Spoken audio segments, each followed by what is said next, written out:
Hello, everyone. Welcome to Abnormal Investigations. It's good to see everybody today. Looks like we got a lot of familiar faces in the crowd, and trust me, this encounter we're going to talk about tonight will not let you down. It is a wild one, and we're going to get Randy and Jesse's first impressions on it. It's going to be one that will be for the books. Before we get into that, we have a few announcements tonight. I'm going to go ahead and bring Jesse on for the announcements. Hello. Again. Deja vu. And again, we are at it again. My allergies kicked up. We got a storm just passed through. Yeah. All right. And looks like we're good on everything now. I have a storm overhead right now. I have a lot of wind right now, about 60-mile-an-hour wind. Hello, Larry Fisher. Good to see you. Good to see you, Tim. Moderating, Belinda moderating, Margie. A lot of Coyote Joe. I believe that's a new person. I don't think I've seen that name before. He was in a couple of shows ago, too. Okay. Hello, Apparently Coyote. he was wrestling dingoes. Dingoes? Yeah. Ah. Hello, Michael Deere. Hello, Tim Wrestler. Good to see you, my man. All right, guys. Like I said, we got a big show for y'all tonight. We got a really good one I took down today. The guy was pretty emotional, but it happened in the 50s, so it was a while ago. So something new, guys. Something blue. No. So what I'm doing is the attacks on me has been relentless. They haven't stopped. And I believe that my quietness has been mistaken for weakness. I've tried to remain out of it. A lot of people have reached out to me daily, email after message after message. Jesse's aware of this. I've talked to her about it. And we let it slide for a while. We didn't do anything. A lot of people wanting to see me stand up for myself because I've went quiet.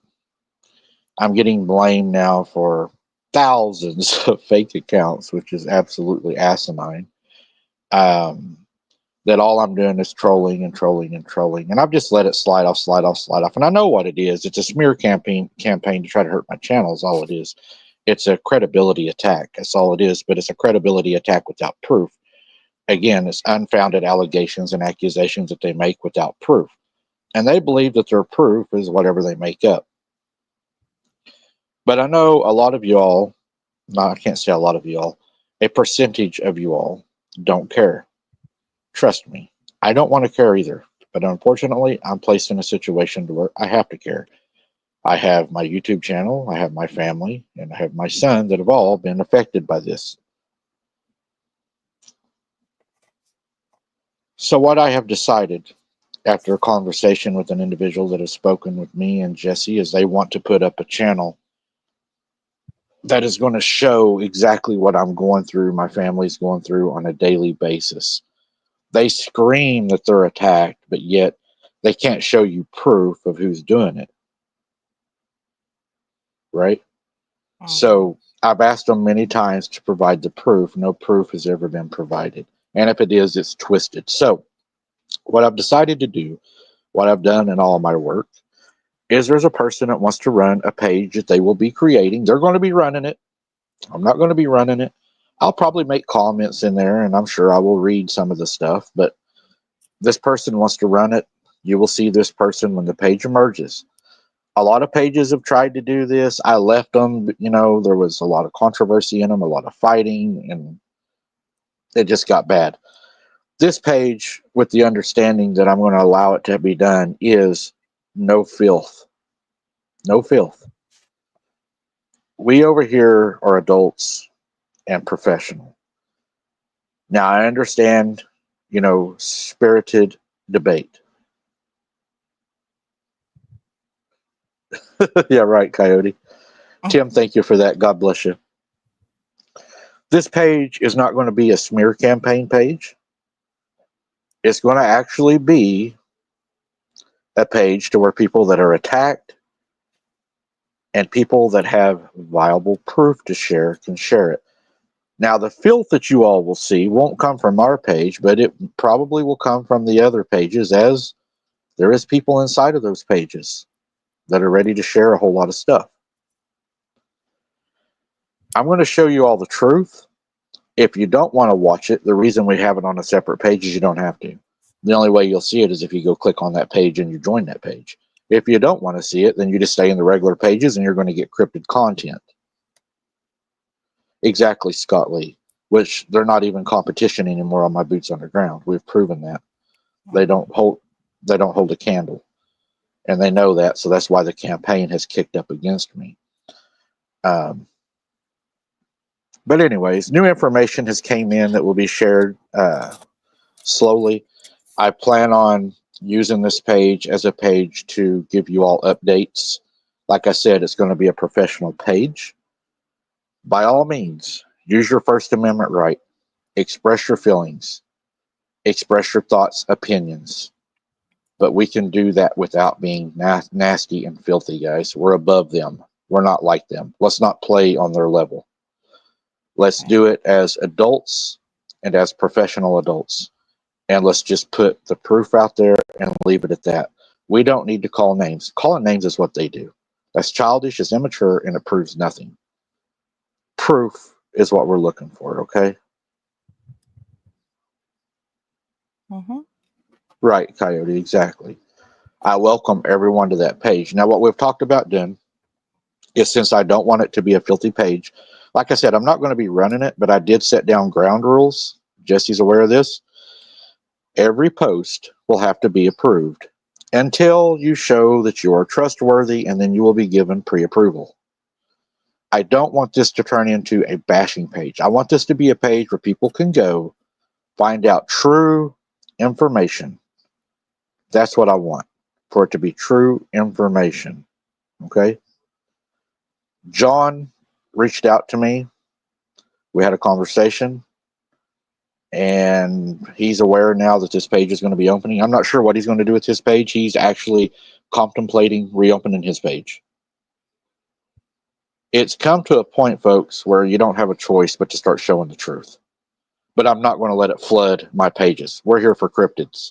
If y'all want to see that, you'll have a page to go to see that, okay? If there's any updates that need to be told, of course, I'll bring them here and I'll do the updates, or to my AI Seeking the Truth page to where I can keep it totally separate. If you all think that's a good idea, drop a 1. If you don't like it, drop a 2. I've always put you all in the middle of my decisions because you all are a big part of this page. You guys are what makes abnormal investigations abnormal investigations. But it must be clean. It cannot be filthy. It has to be professional, and it has to be truthful, backed by proof. As if in a courtroom is what I'm looking for. I'm looking for viable evidence beyond a reasonable doubt, not preponderance of evidence, allegations, or accusations. Which an opinion is neither one of those. You are free to have your opinion in there as long as it is not vulgar, disgusting, or filthy. I will allow opinions. That is fine. So when you say you will allow it, does that mean if you say that you want the page shut down, you don't approve of it any longer, or certain people in there? What does that mean? The opinions would be, say I was talking about you and I didn't like you, and my opinion is Jessica is an untruthful person that goes around stirring up trouble. Okay. And then one that would not be accepted would be Jessica is a B word followed by slanderous slurs and goes around starting trouble. That's not going to be accepted. You're, like I said, you're valued your opinion, but it must be a professional opinion. It doesn't need to be filthy. Think about it, guys. We all cuss, most of us, not all of us, most of us. And if we cuss out in the field or if we're in conversation and we say a cuss word, that's fine. It happens. But to me, if you type it, you've had enough time to think about it and to remove it before hitting send. So let's try to do better there. Mm-hmm. Does that make sense? Yep. I think that we can get our point across as adults and not have to go to that level. All right. Larry Fisher says if he missed anybody, he is multitasking at the moment. So he says hello to everybody. Okay. With that being said, I am going to bring Randy and Mandy in. The reason I did not bring them in is they have no part in this, what we talked about, and I did not want to include them. So I'm going to bring them in now for the prayers and for the other updates, which do have something to do with them. And as everybody said one, it was almost an unanimous one. So we will get that page kicked off as soon as we can, and the invites will go out, and we will start from there. Mr. Everybody, welcome, I should say, Mr. Randy the Cat Petticourt. Welcome to our show. Thank you for showing up and supporting the Abnormal Investigation channel. We hope you enjoyed tonight's video. And once again, thank you for supporting our channel. God bless you. And we hope you have fun here. And everybody, welcome Amanda the Cali Girl. Yay! Hi, everyone. The fun has arrived. Just kidding. We're all fine. Well, guys, we've got a really good one tonight. But before we get to it, I'm going to go ahead and let Jessica get to the prayer list. We have a prayer list for everybody. So we'll go ahead and do that real quick. And again, and I don't have my links. My computer's been acting funny. I don't know if Randy is able to put that link up there or not. Otherwise, I can try and get it later for the prayer, the Facebook prayer group link. I don't have that link yet. Okay. I will have to. That's okay. You're forgiven. I will have to get that up there for you. When it comes to like different social media platforms and using them properly, I'm not real good at that. That's okay. I will get it. So, of course, everybody, we want to keep in our thoughts and prayers all of those in Texas that are dealing with the aftermath of the flooding and possible flooding to come. All of those feeling those effects. Also for Barton and Letitia Nunley, Connie, Donna Severo, Emmy's sister-in-law Tanaka, Lisa Ann's family and her sister Carolyn, Lindsay and Tony Merkel, Martin Groves, Michelle McGuire, Mike Shriver, Mindy Weeks and her husband, Pam Jones, Virginia Sequeira, her daughter, for William Johnson, Austin McCarver, and a special prayer for all of our previous and continued guests that we have had on Abnormal Investigations, including all of our current and previous moderators. Kind of the same thing that is going on currently as previously spoke about we're all feeling the effects. So please keep everybody in your prayers.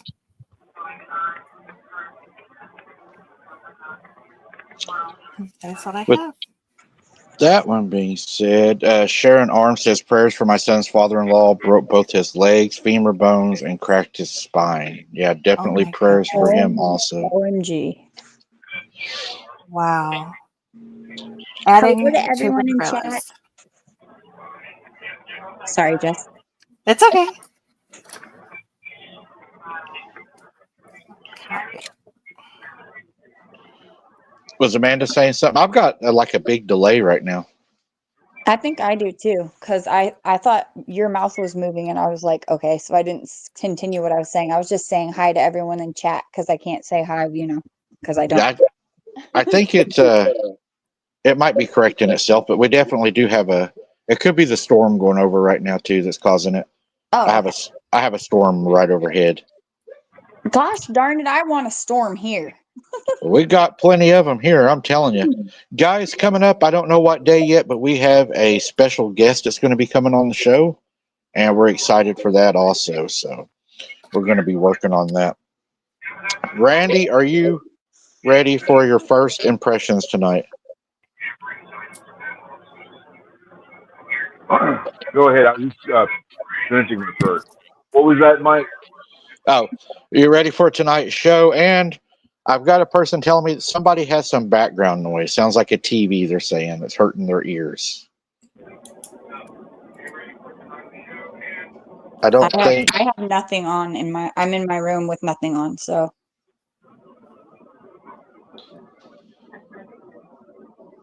Are you hearing a background noise? How about now? Is that better? Maybe. Is anybody hearing noise? Is anybody still hearing it? Don't really hear it now, no. Yeah, Mine, I don't hear it. mine cancels out pretty good. Now I hear something, but I just don't know what it is. I do have an air conditioner in the back. Oh, that might be it. That's okay, though. We'll get past it. It's good. I can still hear. I didn't even hear it really until you pointed it out, so. Okay, it's too hot to turn that off with the computer. So. We don't want you to fry. We don't want to watch Randy have a heat stroke live. Yeah, no. All right. So, Tuesday night, guys, 9:00 p.m., I will be boots on the ground. And then we're off Wednesday night. And then Thursday, I will be going boots on the ground at 5 a.m. that morning until sunup. And then Friday, we'll be returning with another boots on the ground that night. Are you going to the same location or a different one? We're looking at the same location at this point right now due to the floods. If there's not a lot of places to go, but there is a good possibility we may try to go somewhere else. We're going to be looking for sure. I have a suggestion. Wherever you go, take you a tent, set it up, see if it pisses them off. Like you mean set up a tent prior to actually staying there? Just set up a tent. Like if you're going to be there for an hour, just set a tent. You're going into their home and setting up a tent might just piss them off to where you get more, more excitement. Just a now suggestion. we're trying to piss them off.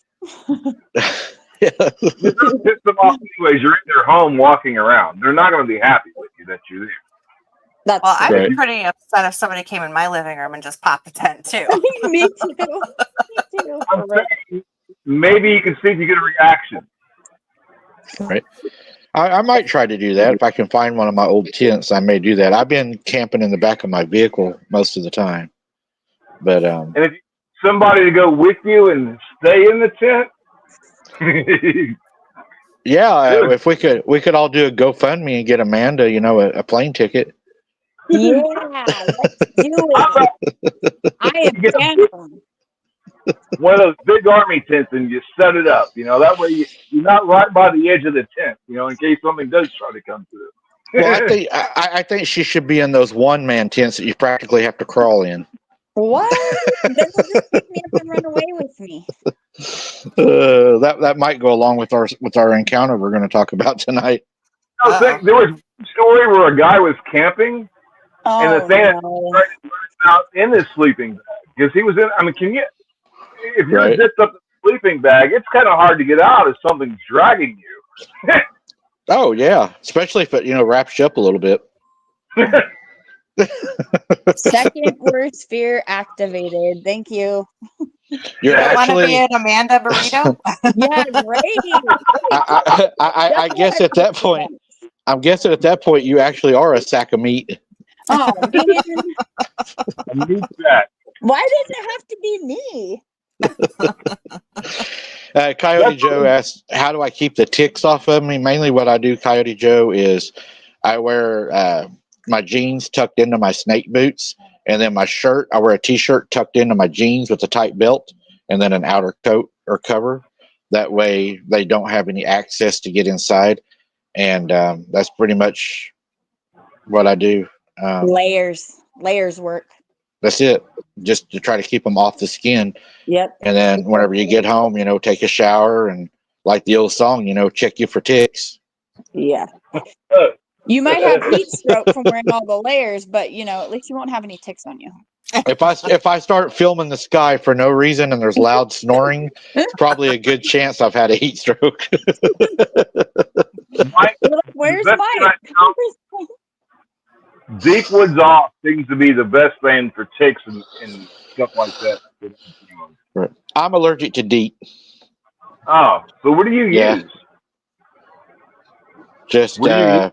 I mean, I have used Skin So Soft in the past, and it did seem to work. Baby oil will work too. Eucalyptus oil. Yeah, I've heard of that too. I guess I could just, Oil. on my boots on the ground, Mike lathers up in baby oil before the hunt. Oh Lord, let's not go there. Oh, that's a whole different show.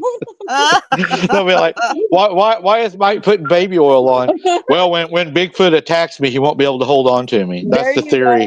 go. You learned that from one guy you had to chase. I wasn't thinking about certain things, but I apologize. All right, guys, are you ready for the blind reaction? Jumping into the encounter tonight before somebody yells at me, tell a story. Let's do it. All right, here we go. Let me get Mr. Coyote Joe off there. Hopefully a dingo doesn't get him before the show's over. Hey, Mike. Don't mess with dingoes. They'll eat your baby. Right. Hold on one second. I just want to say I hope everybody's got their security blanket and their popcorn, because this should fit you on the edge of your seat. I hope it doesn't give you nightmares. We hope you enjoy the show. Continue on, Mike. All right, guys, what we have here is an encounter from a gentleman that says it happened in 1950s.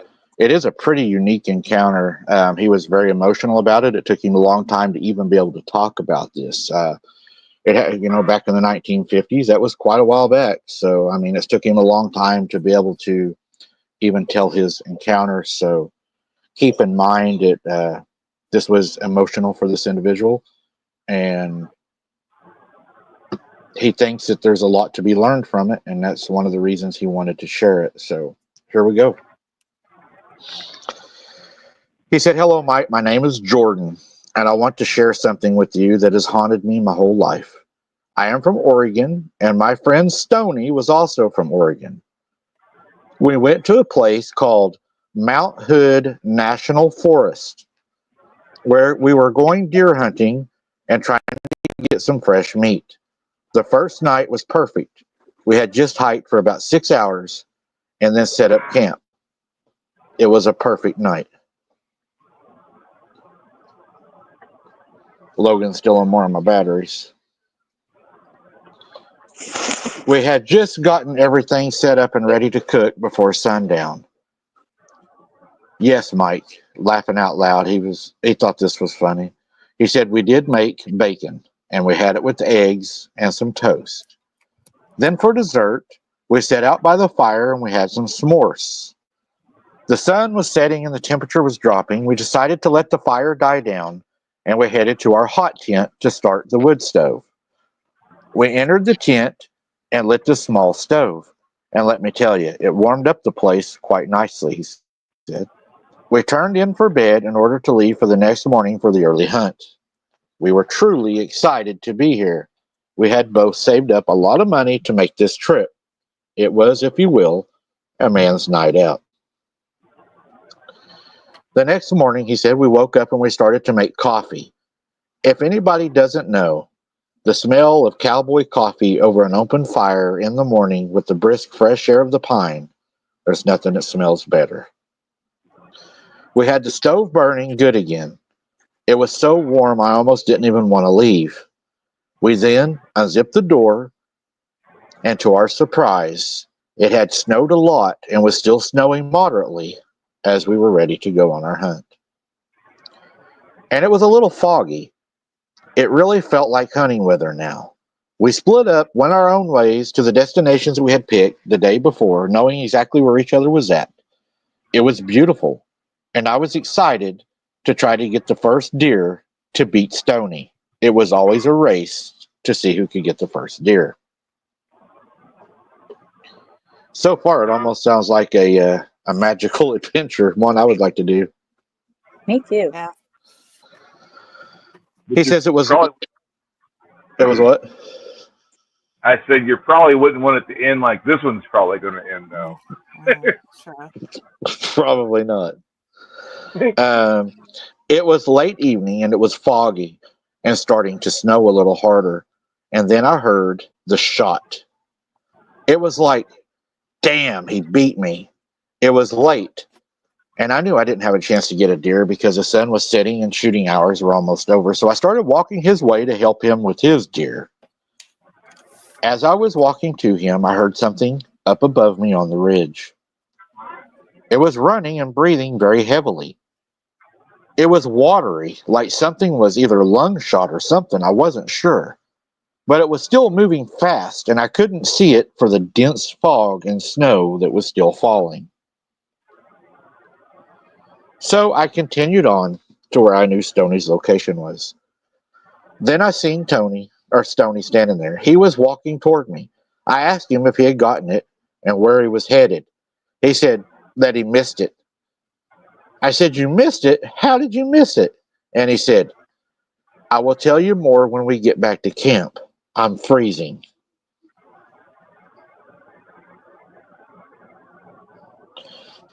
We got back to camp and we stoked the fire. The snow was coming down heavy, but it was very nice and warm inside. We took off our gear, got into our night clothes. Like I said, it was so warm inside of that hot tent.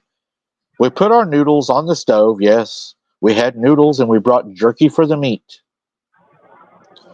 So I asked Stoney about his first chance at a deer.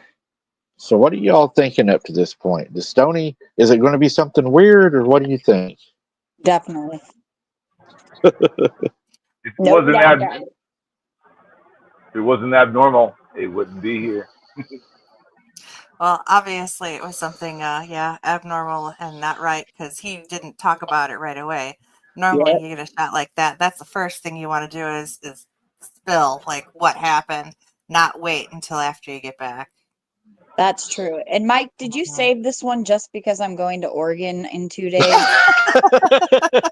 I'm just Amanda, wondering. Did you do this on purpose? Amanda, there was no ill intent involved in this story. I don't believe you. I didn't You even think. I didn't right. even think about that. Yeah, I'll leave on Wednesday. Thank you. Glad to be of help. Thanks, Well, Mike. he wants No you to know. problem. He just wants you to know what you couldn't counter out there. So, he's trying to look after you.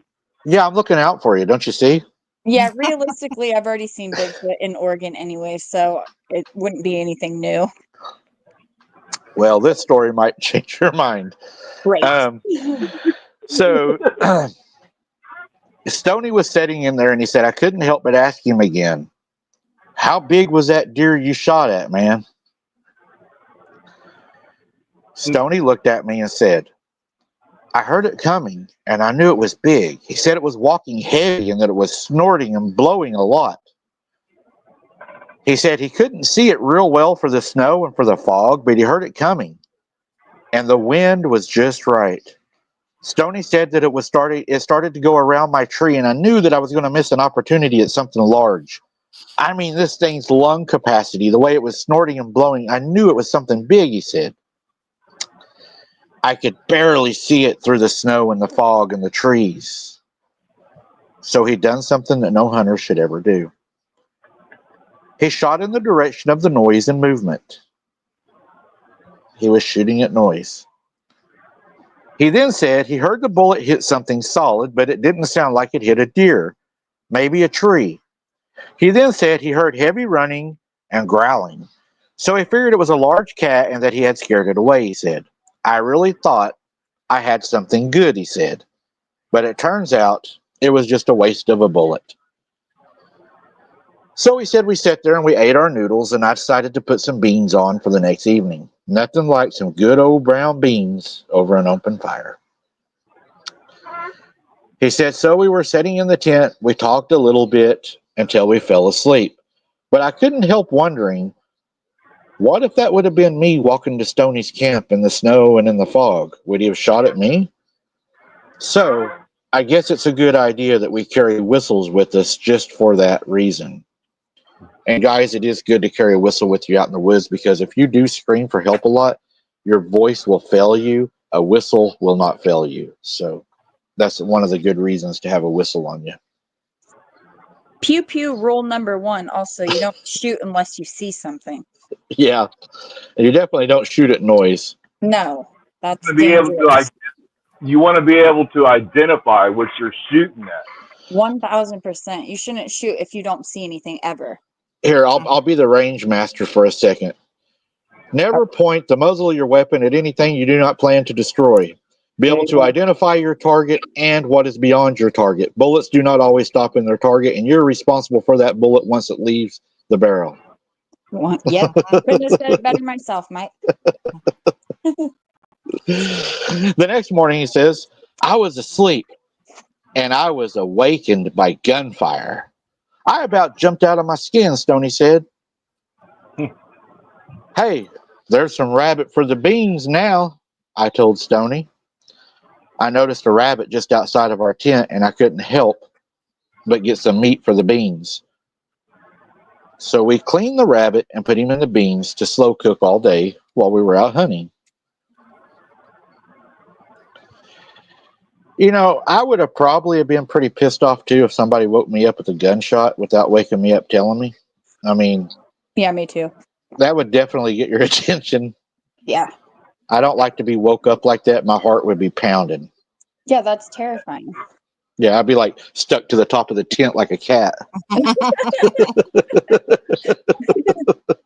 I'd be on the floor or on the ground just like, what the heck? Where's the bullets going? Right. So I'm going to go ahead and finish the next 2 of these, and I'm going to go over to the audience and get some of their ideas, guys. I like to include them also, and I'll get some of your guys'. So it's starting to get a little bit good right here. He says, he was standing by his tree. He said, I then climbed the tree and I got up into my stand. It was hard to get there. The snow had gotten deep and it had continued to snow. And that was becoming a worry now. A little snow is fine, but a lot of snow, it can trap you in these places. It was on my mind, but getting a deer was more on my mind.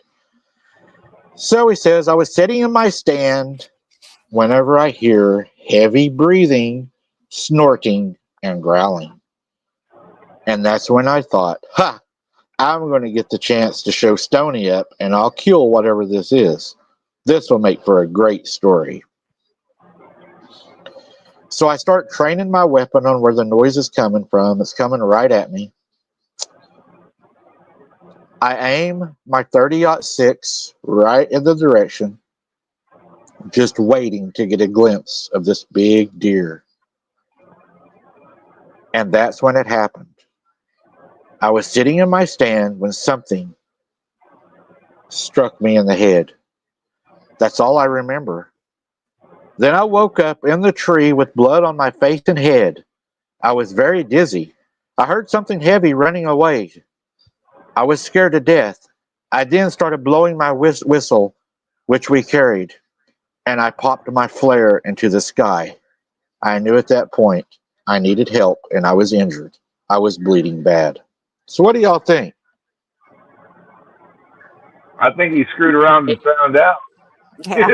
Yeah, for real.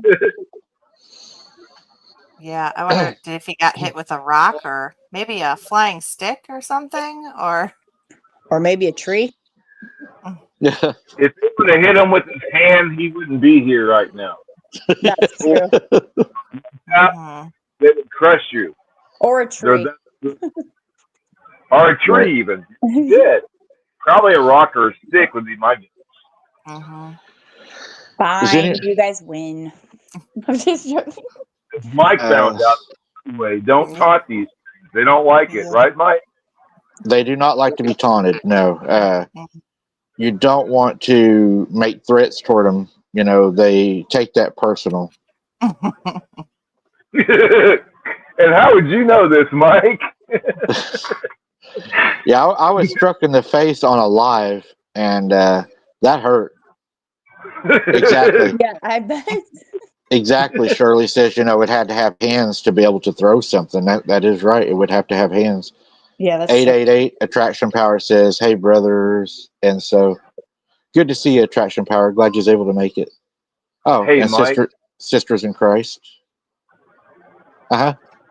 When I give out a warning, please don't do what you see Mike do. I'm not joking. You can seriously be injured, killed, and even eaten. And not necessarily in that. Yeah, I mean, I don't recommend anybody, and that's why I put up the disclaimer at the beginning of the show also, and then Randy will remind you guys. I'm not telling you to go do what I do. We all know that humans are just as dangerous in the woods as a cryptid. And there is feral people. There is people that have stills in the woods that grow things in the woods, and you may come across those areas to where they may not want you there. Yeah. And you know, there's a lot of other things out there that we don't think about a lot of times. And if you go out there unprepared, like you don't have your water with you, it could be a death sentence. Right. Yeah, you definitely want to carry water. I would recommend carrying a water. And a location device. Yes. Kind of like what Coyote Joe said too. You know, people in cults. Yeah, definitely around here.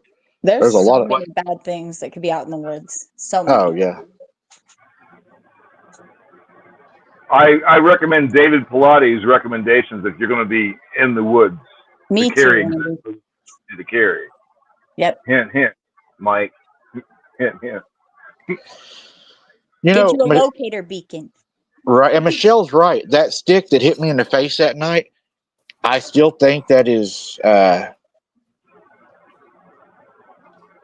think that was weird that it did have the fishing line on it, because that was, to me, not just on it. It seemed to me to be placed on it purposely. It was spun on it. You know, I don't know. I mean, I could be wrong. I don't know, but to me, that just shows you how intelligent they are. I wonder if that wasn't some sort of a juvenile's either toy or something that they was practicing to hunt with, a smaller version. Maybe I don't they were know. just playing. Maybe they just found some string and was playing with it. Right.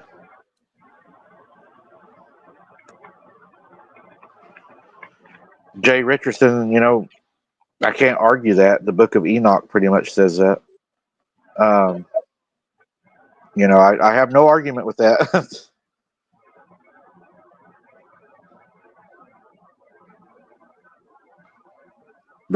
Lisa, I've heard that also.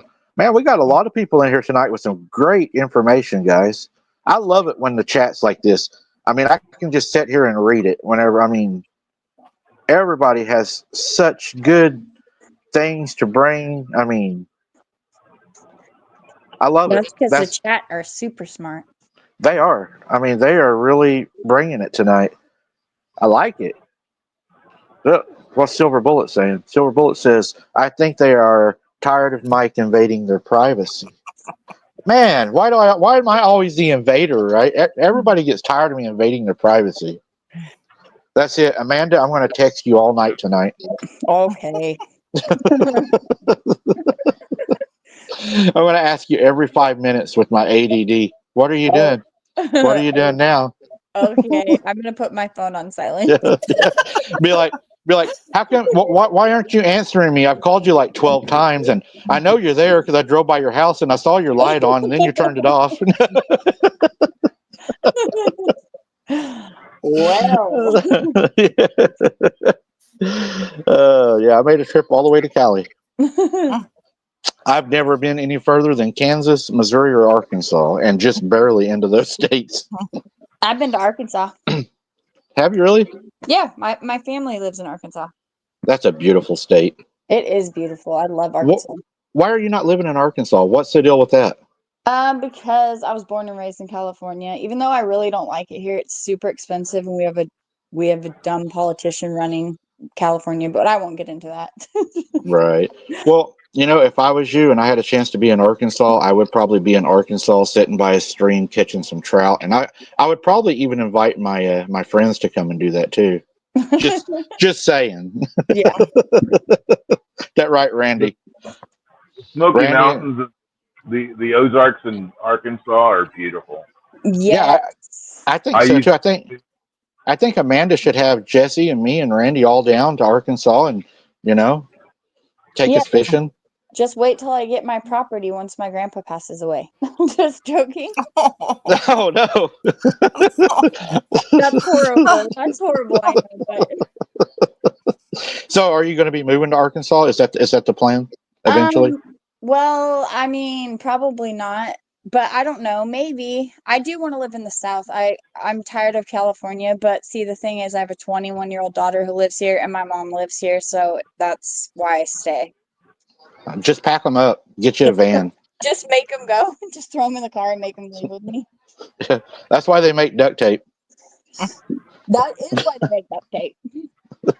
Also to fix stuff. Even though duct tape also, as T Carp will tell you all, is a great thing to carry in your backpack, not only for bushcraft guys, but for survival and making a fire. Yep. Yes. Attraction Power, thank you so much for that donation. God bless you for that. All right, so moving on back to the story. I hate to call it a story, the encounter. Every time I say story, Randy, you jump on me. Hey, Mike, what we really need to do is get you a shock collar you can wear and give all the mods a button for it, and anytime you make a mistake, they all hit it. That would God. fix it real quick. All I would do is sit here and shake. Everybody would think I was sick. Hey that all the mods, Right. All the help you give them up, it's payback time. Randy would be sitting there the whole time.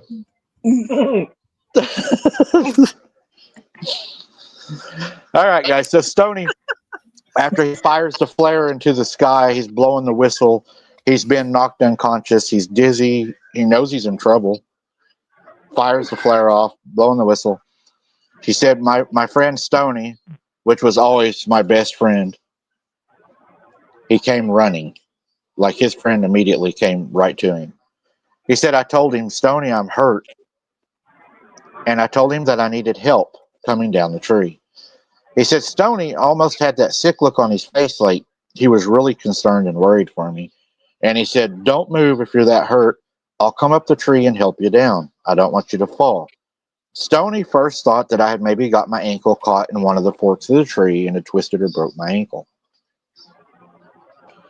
He said whenever he climbed the tree and he saw the blood, he said, we got to get you down out of this tree. He said, you have a large knot on your head. What happened? He said he pulled his handkerchief out of his pocket and then tied it around my head. He then asked me when we got to the ground, as he helped me down to the ground, he said, all right, buddy, now let's get you back to the camp and get you warmed up and let's get some first aid on you. Give me your weapon. I'll carry it for you. The weird thing was the weapon was no longer on my shoulder anymore. I said, my weapon is on my shoulder. And Stoney looked at me again and said, it's gone. Maybe it fell and landed in the snow. He looked around the stand for quite some time and was never able to locate my weapon. We then stood up and I kept telling him, I want my gun. And he told me, your gun is not here, man. We'll find it later.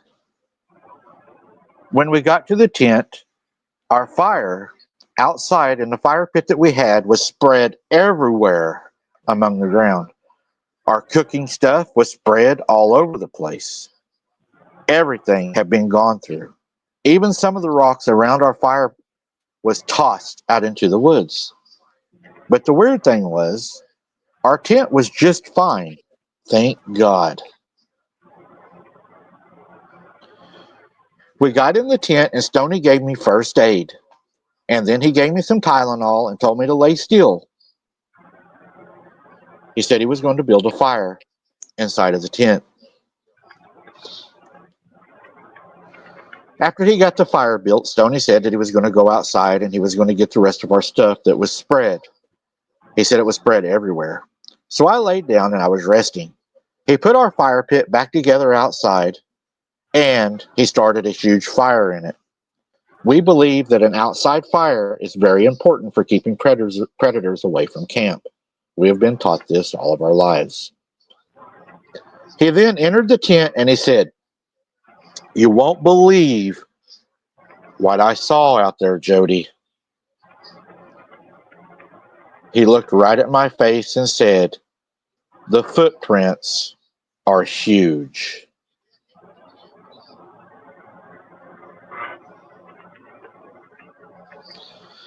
The next morning, he woke me up and said, look, what is in our camp? I was thinking that the footprints he had seen were large deer print.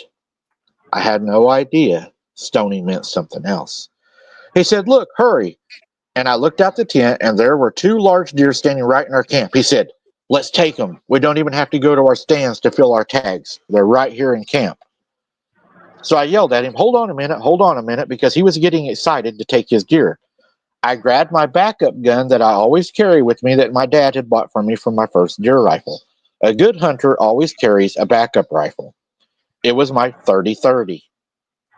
I always carry it along. We both aimed and shot, taking both deer right inside of our camp. We fired at the same time, dropping both deer. They were nice deer, he said. I then told Stoney, you did see some nice prints. He then looked at me and said, I didn't mean the deer we just killed.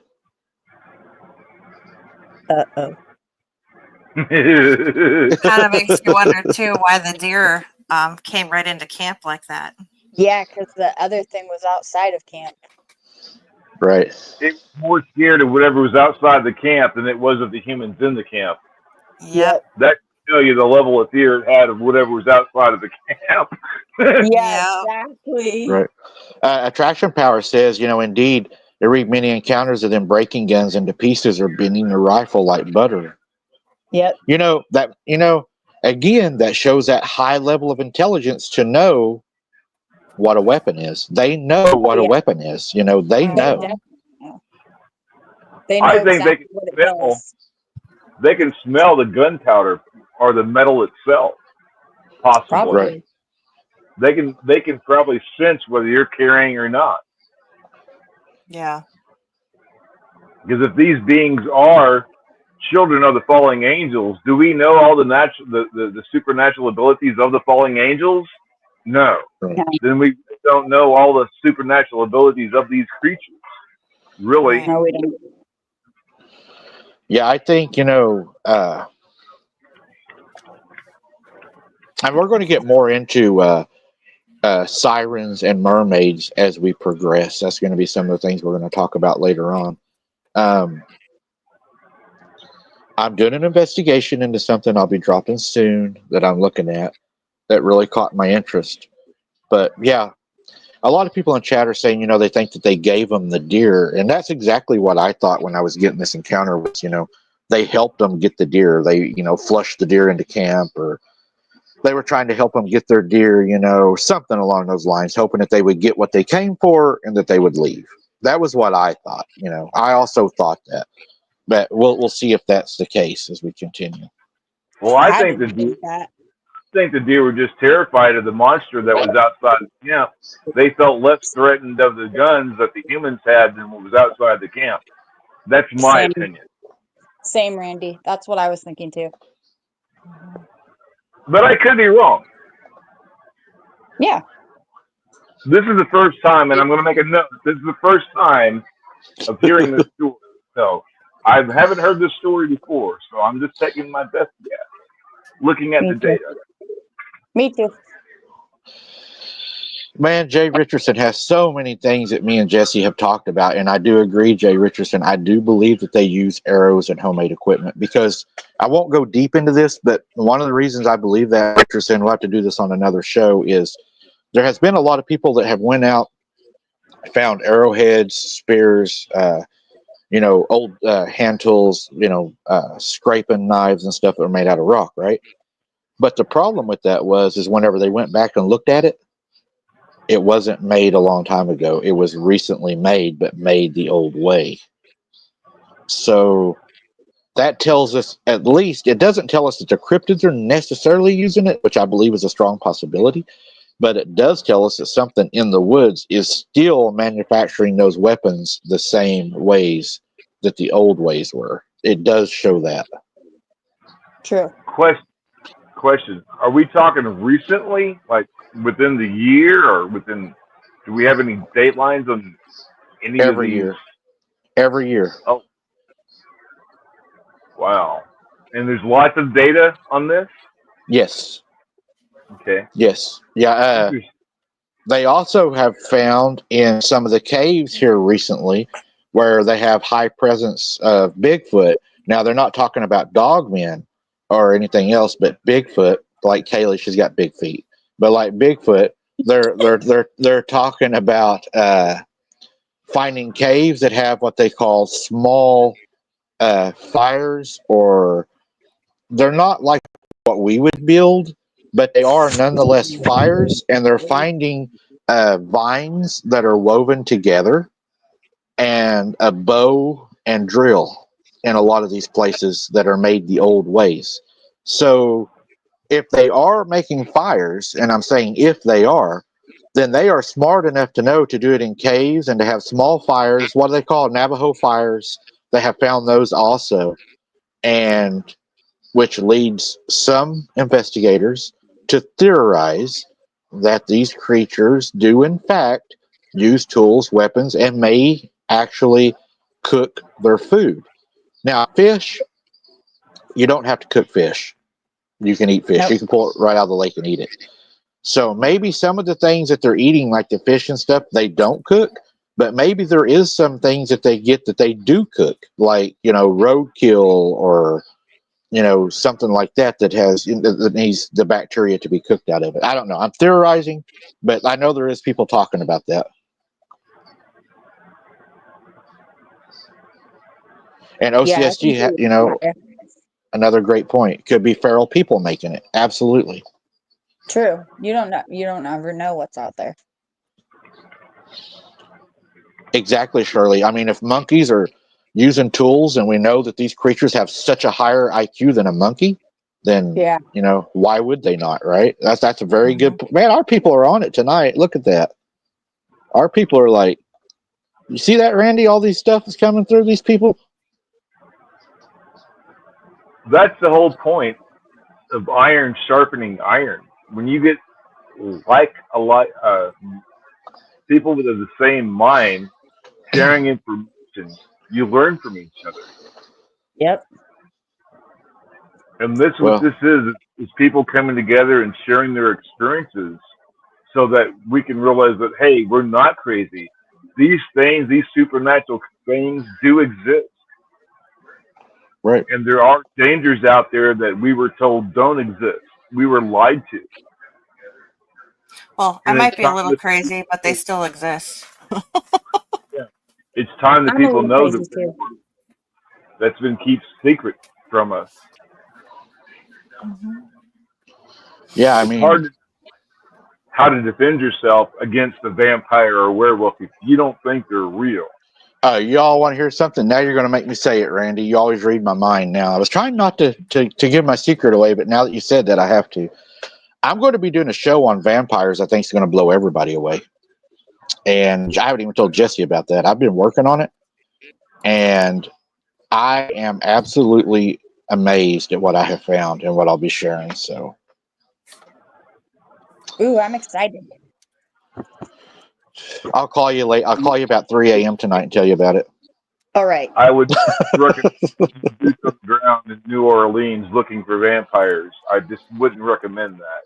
I I'm wouldn't sure. recommend looking for vampires anytime. I'm just saying. I'm sure Randy will have a lot to add to the vampire story because somebody I know used to live in Louisiana that probably knows a little bit about it. Who, I Randy? remember things that I was told that was just a figment of my imagination, that they weren't real. But I Oh, can they're always confirm real. vampires are real, Yeah. and they can float and levitate. They can. I've come to the conclusion that whatever they say isn't real, I'm going to assume is real. Just, There you go. the complete opposite. I'm going to tell you this: if you see somebody that looks human, but you look at their feet and their feet's not touching the ground, you're not dealing with a human being. Just letting you know that. That's, yeah. Yep. That's a good Jay indication they're not human. Jay Richardson with another great post. I'm telling you right now, guys, if you would have told me 5 years ago vampires were real, I would have laughed at you. But I won't be Not laughing me. at you. I won't be laughing at you in the next show, I promise. Hey, Mike. Along that lines, when I was first watching your show before I had that werewolf encounter, I thought the same thing about you. Right. Randy, give me one of your cats. I'm just joking. I'm kind of attached to my babies. I know, I'm just kidding. I just love it. There's just cats always in the background. Awesome. Yeah.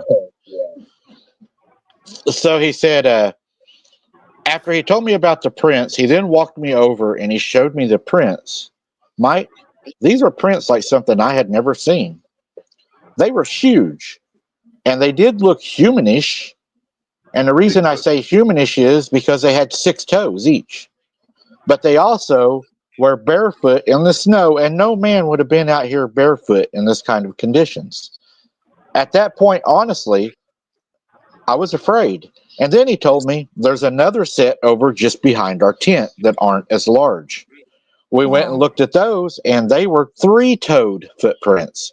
The folk Arkansas Bigfoot, exactly what that reminded me of. It was a 3-toed creature that came out of what they believe the Kiamichi Mountains of Oklahoma. He said, Hey, yeah. So they saw a 6-toed creature, or there were creatures in this area leaving 6-toed prints and 3-toed prints. Are these different species of Sasquatch? Are they? A mutation, maybe. A mutation if they have 6 toes. Well, On each foot? On each foot, that would be the Nephilim. That, according to scripture, that would be the Nephilim bloodline. According to L.A. Cooley, anything with 6 toes would be possibly kin to the giants. Yeah. But the toes, where do the 3 toes fit in with that? Sorry, I don't mean to overtalk you, Amanda.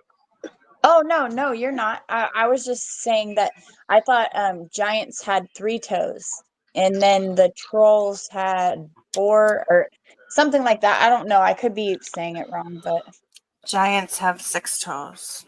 6, yeah.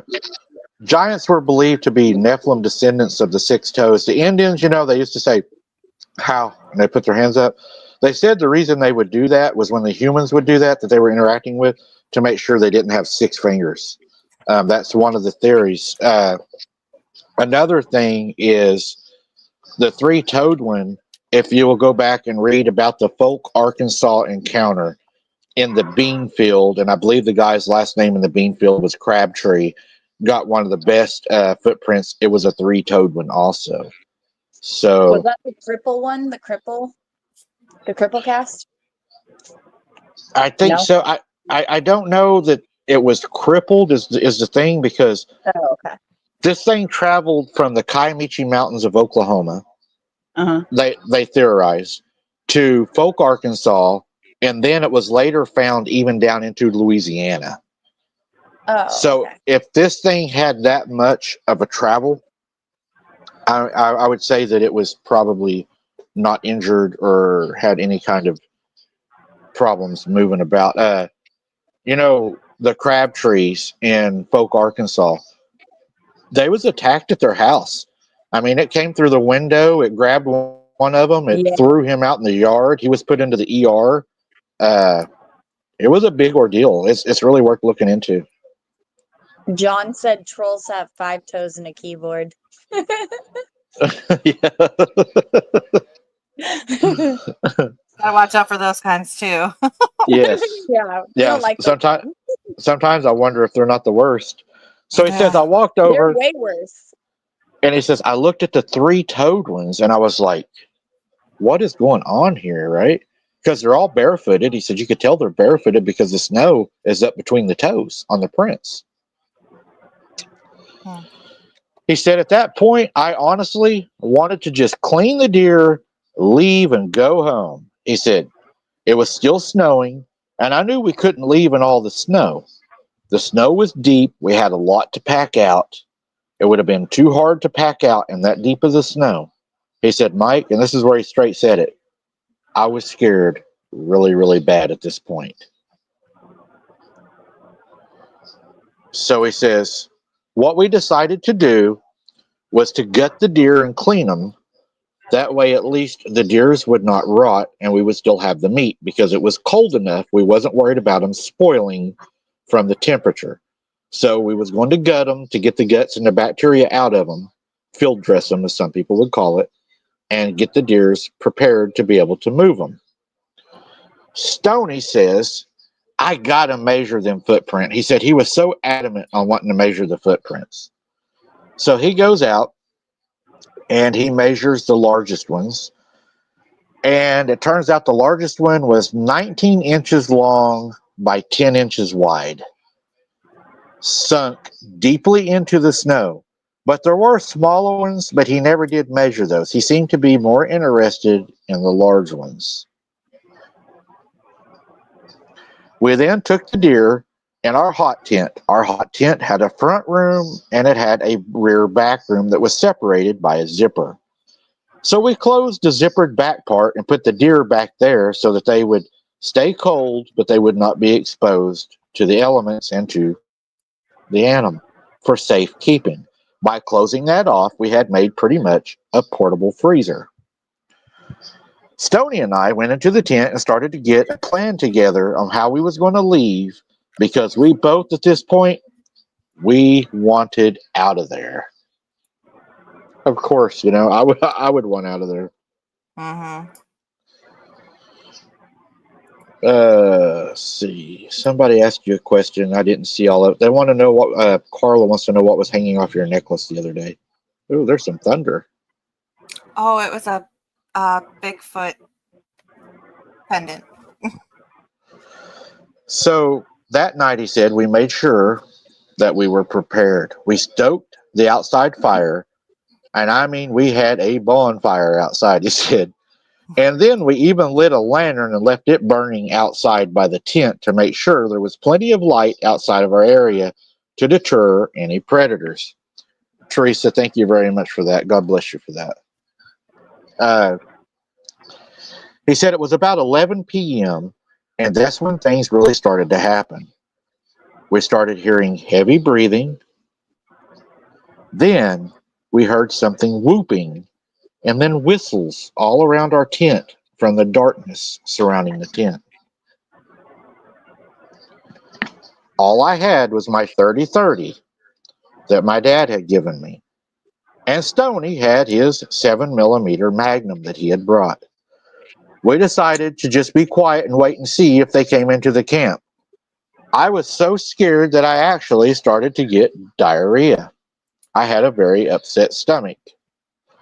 I was very scared, and I did not want nothing to do with these things, Mikey said, at all.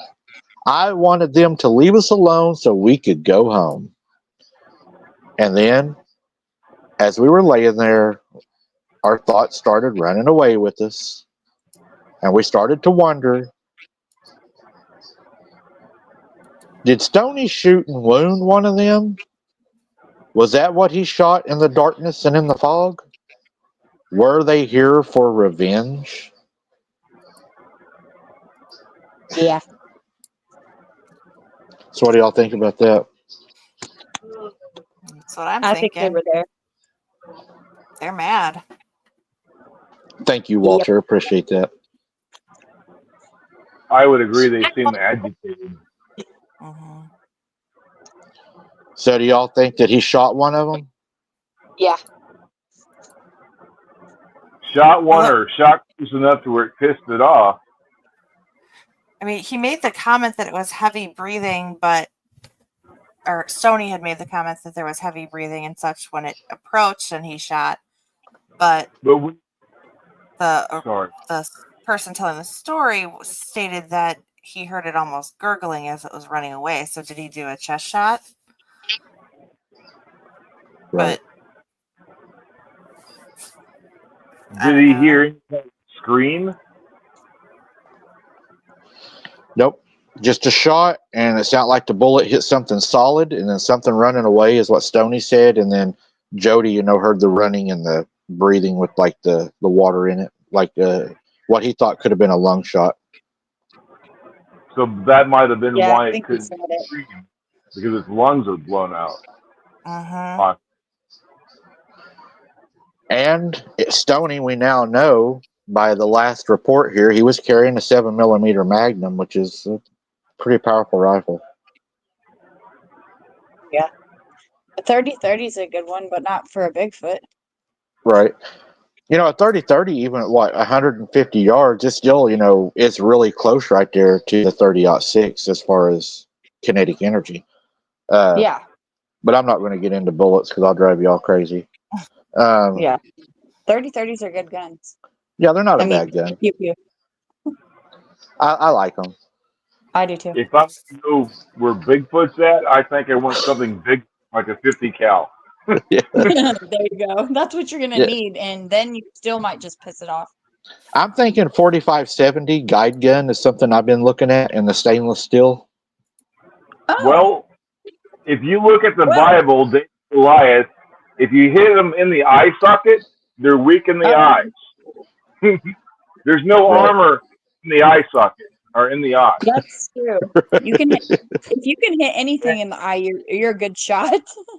The creatures I've seen, their eyes were like as big as my fists, and at close range, I can hit that. Right. I can too. So aim for their eyes. Don't see the whites or yellows or greens of their eyes.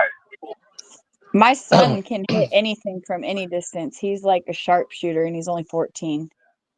Awesome. That may come in handy someday. Yeah. If you got to shoot one of these creatures, I suggest you hit them. And if you can hit them in the eye, if they're close, try to hit them in the eye socket. If your wife is in danger, you shoot them in the chest.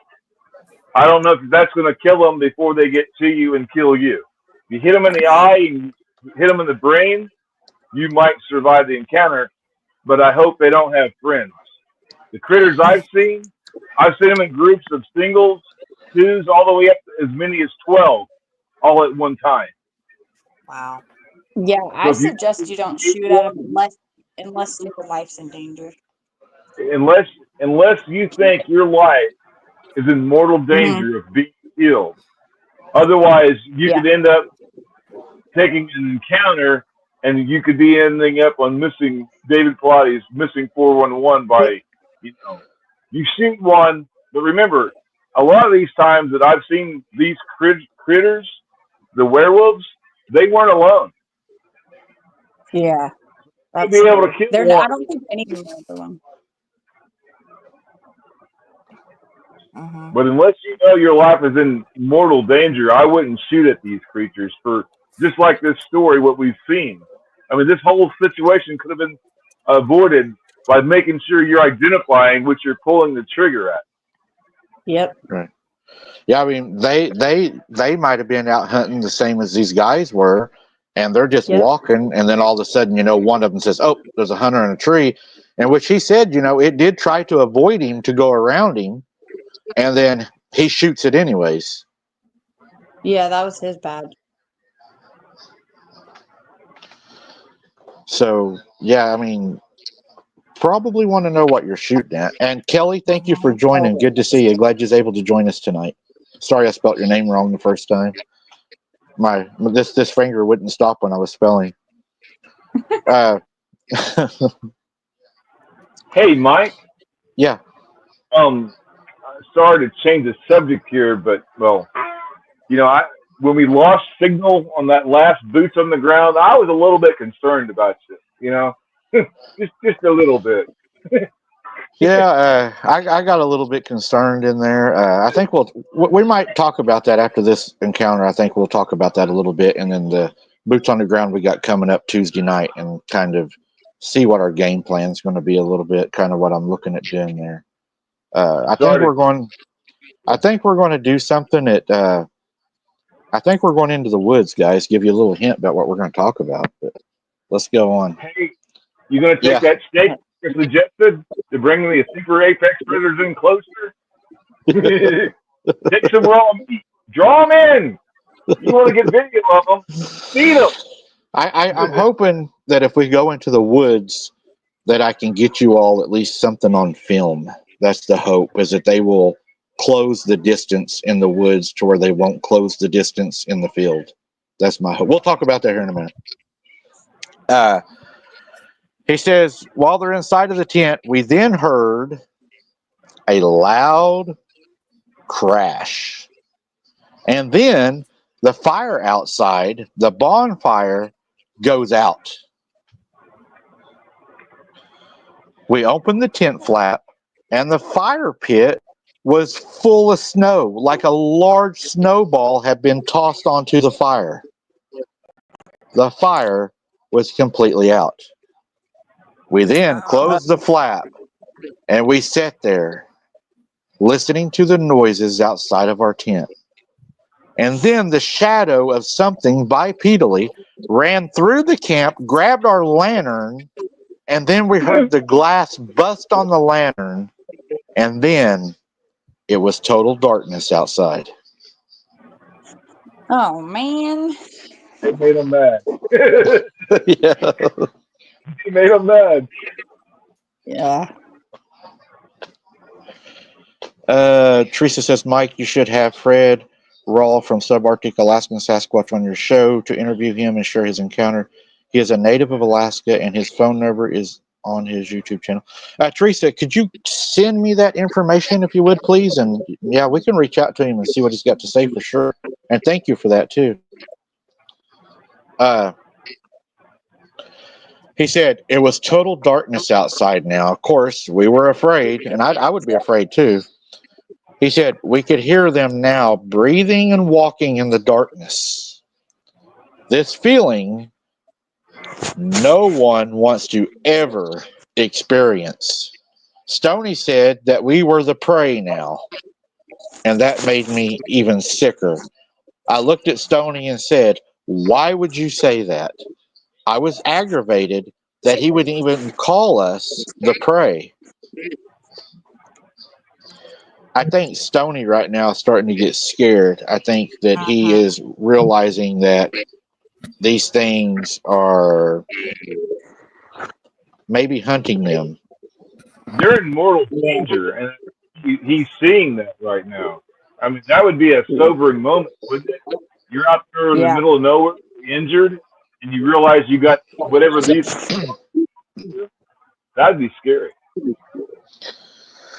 And and you're trapped in a tent in the middle of nowhere. You have this little bitty piece of fabric between you and these creatures that could just, and you're listening to. They've already put your fire out now. I mean, why would they put your fire out and take your lantern? I mean, they're taking your light away. They're taking the advantage. They're going to use their. My opinion is why I came up with the moon phase theory. Is now they're going to use the low light to their advantage also, along with their speed. Their smell, their hearing, their agility, their strength. They're just upping the chances for them to be successful in an attack. This isn't going to end well. They're not there to be your friend. Lisa, if anybody has any encounters, please send them to my email, and I would love to hear them or possibly have you on the show.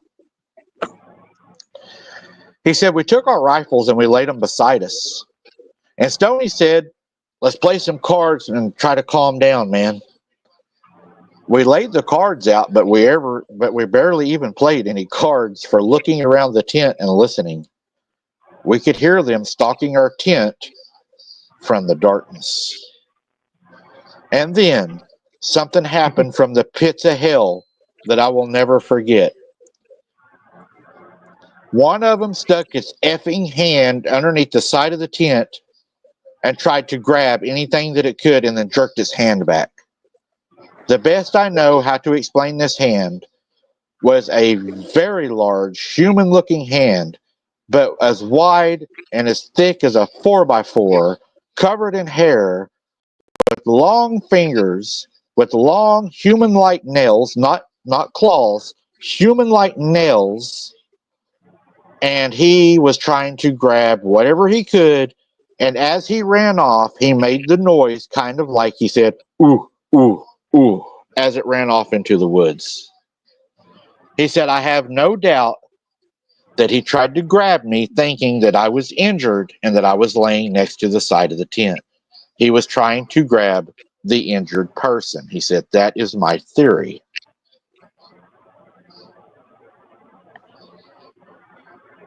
Definitely a pucker So moment there. Scary thought for sure. Mental note: don't sleep next to the edge of the tent. Oh, I never do. I never I sleep right in the middle of the tent. Even if I have a mattress or something, I put it right in the middle of the tent, away from all the sides. I cannot be touching any side at all. People think that these things are not violent. And to me, right now, and this is just me, I've worked in a tactical situation. Randy has been in a more tactical situation than me. He's a Marine. Randy, from our training and experiences, this is not only an IQ that is used to set up an ambush, but they are actually planning to try to take away your helper, your teammate, to put you even at a less of a chance of escape, because now you know how your mind works against you when you're alone.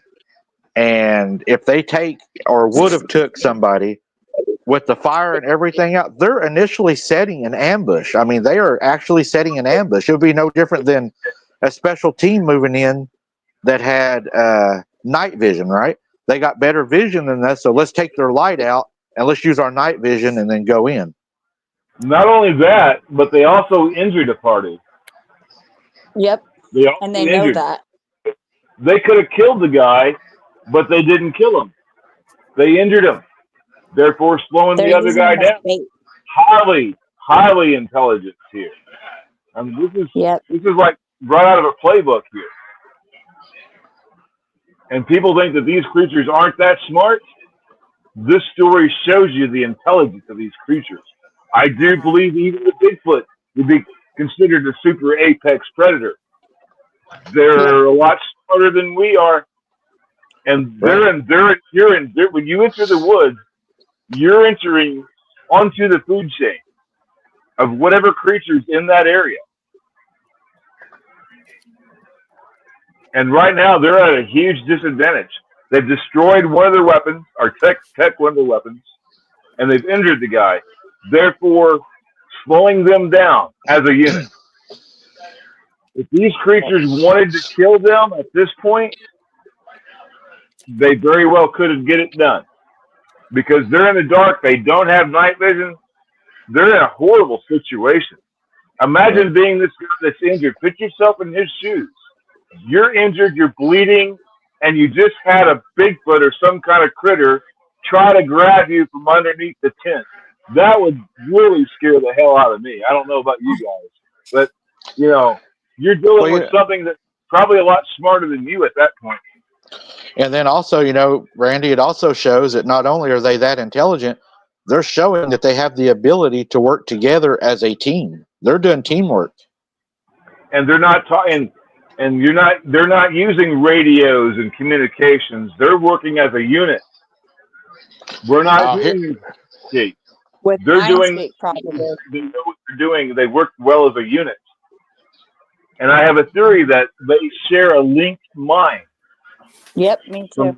From werewolves that I've seen, when they move, like that one night on that video call, there was 3 of them walking towards me, and one of them flanked left and one flanked right, a flanking maneuver, and they both moved at the exact same. When they flanked left and right, they both moved at the exact same time.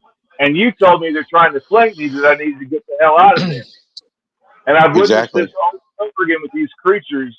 They move like their minds are linked, like a vampire. It's some kind of a consciousness that they share. How about what do you think about the possibility of this theory, guys? Just throwing this out there for conversation. And Dana Ortega's in the house. Dana, good to see you. We love you being here. One of the things I would like to throw out as a theory, guys. Okay, I'm going to go back to Scripture a little bit, and I'm going to walk us up to where my theory's at. So we know in Scripture that they said that Lucifer had instruments placed inside of him. I theorize that it would be the vocal cords possibility. We know now by instruments that we have access to that they make noises above and below what we're able to hear.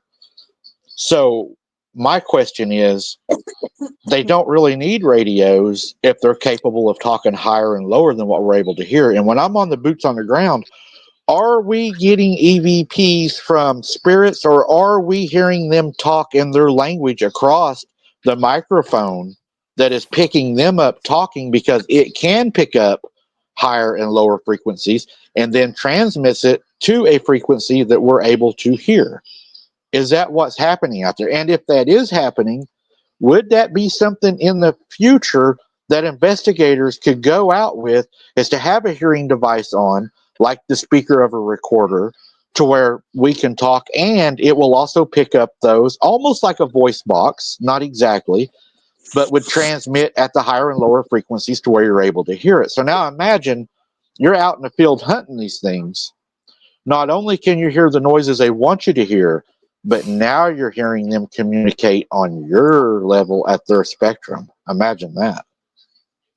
I really do think that those voices that are coming through are not like what ghost hunters would go out and be collecting as the EVP. I mean, yeah, their EVP is, because it's an electrical voice phenomenon, but I really do think that it is these creatures that are out there communicating, and you are capturing them 100%.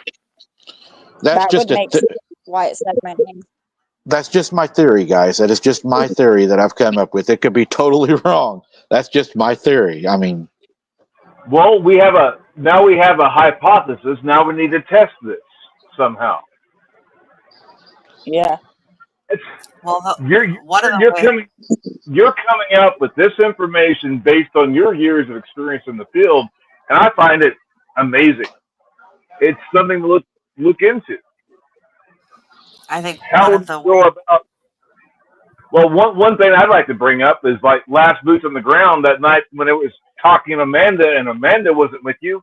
How in the hell do these creatures know? Unless they're connected somehow. Because I'm marked. Right. But these things know who is here, and who, I mean, they know exactly who's watching them. How they do it, it's some of their supernatural abilities. you got to think about this video is going out over the air waves through the air. Maybe these things have some natural ability to tune into them. I don't know. Wow, that's Okay. a great. So here's another one of my hypotheses that I would like to be able to test. I don't know that you ever could, but saying that we know that 25% of these people that have a cryptid encounter, 25% of them will experience a supernatural encounter. So if that lineage of the Nephilim to the Eliod from the fallen angels, and they're all connected, and then you have the disembodied spirits of the demons, you have the flesh and blood creatures that come from the Eliod of the corrupted DNA, right? But they're all the same lineage. So what if you're out there and these demons are following these flesh and blood creatures because there's that connection, and these demons are what you all are hearing breathing on my microphone as they read my chat and see the names in my chat and who I'm communicating with? What if that's what's happening? That is There's a way. There's a way to test that theory too. How? I'm thinking on it. I'm gonna have to. Oh, no, okay, I have it. It's working in my brain right now, and I'm working on it. So I'll have to get back. Speaking of them looking over your shoulder, that one when your battery was dying, you had that one going, bye bye, Mike. Bye bye, Mike. Yeah, because it was draining your battery, so it was knowing that you were going to not be able to talk anymore. Well, not only that, but I think Sharon or somebody, I believe it was Sharon who said, check your battery percentage. And Mike had just said, oh, I'm at like 8% or something. Well, it obviously knew 8% is not good. Yep. And that's, right after that was. And what if they're deep.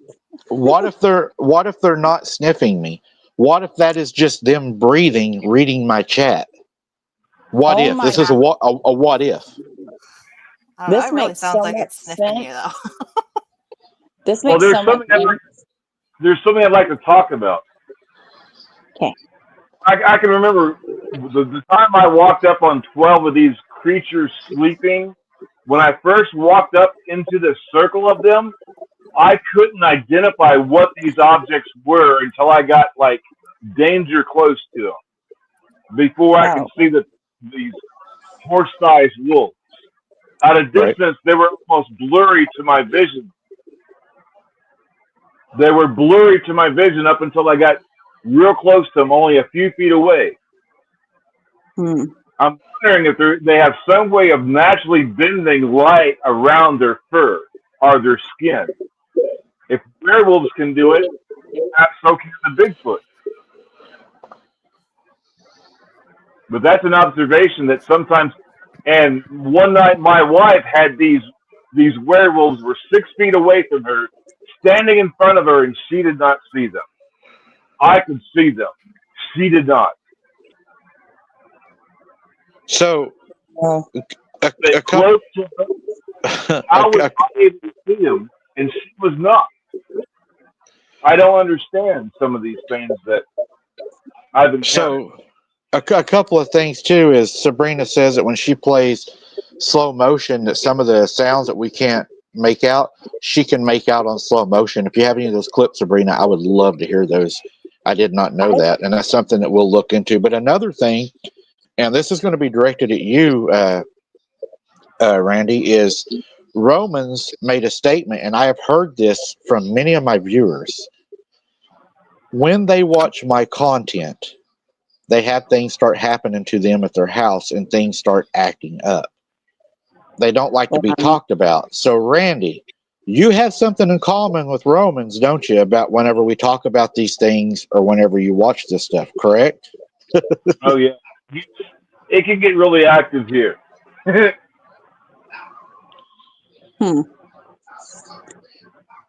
So, I have a question. I don't know. I can't go into too much detail. Right. And as my wife just reminded me, they didn't come and pound on the house. Wow. Amanda, what's your question? Okay, so I was told by a couple of different people that that blood type has something to do with paranormal stuff, and I'm just unsure if I believe that or not. But I do have Rh negative blood type, and I've heard from people that it has something to do with paranormal encounters and stuff like that. And I just was wondering if you guys have ever heard that, or if you like know anything about that, or if you've ever heard it. Well, I'm probably gonna. I'll start off. Okay. I personally, when I first got into this field, I heard the same thing, and as an investigator, I took it open-mindedly, and I thought, might be something to it. The more I look at it, and the more that I talk to people, I think it can be a. Oh God, here we go. I think I think it can be a component. Okay.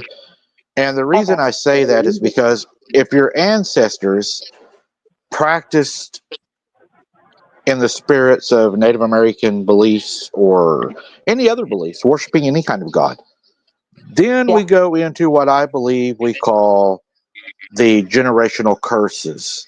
Okay? That is in the bloodline of the generational curse. I don't think it is the blood type that causes it any more than I think it is the practice that we do that causes it.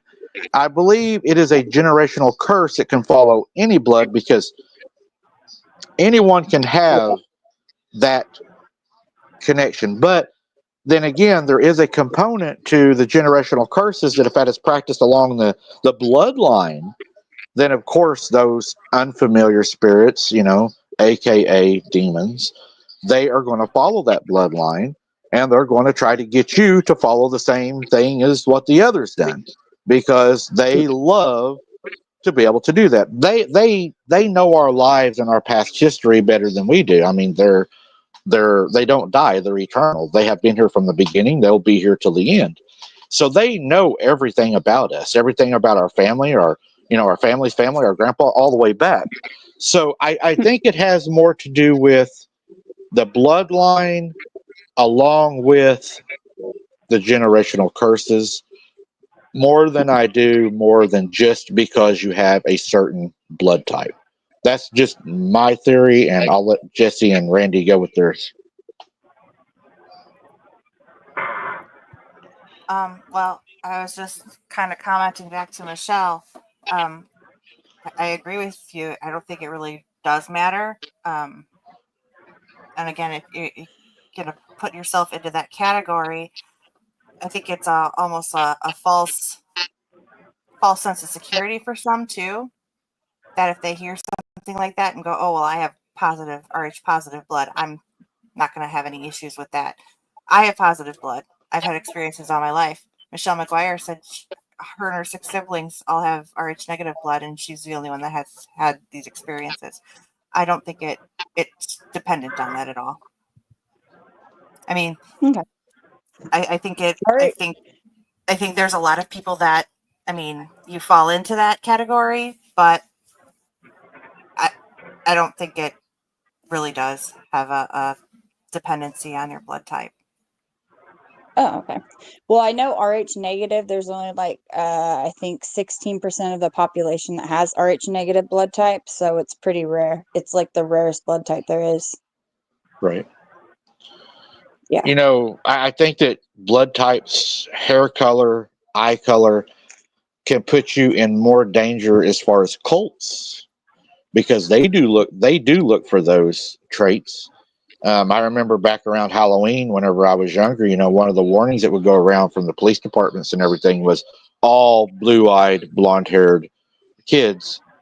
Be careful on Halloween and around Halloween because that's what they looked for. And that was always, I think I probably should leave that alone right there. Yeah, I think that that's my opinion for now. Well, Okay. I mean, Randy, what do you think, Randy? Well, looking at blood types, we would probably need to do a different video on that because we probably don't want to get into human sacrifice and which blood types are best served for human sacrifice. We won't get into that here. Let me But guess, it's mine.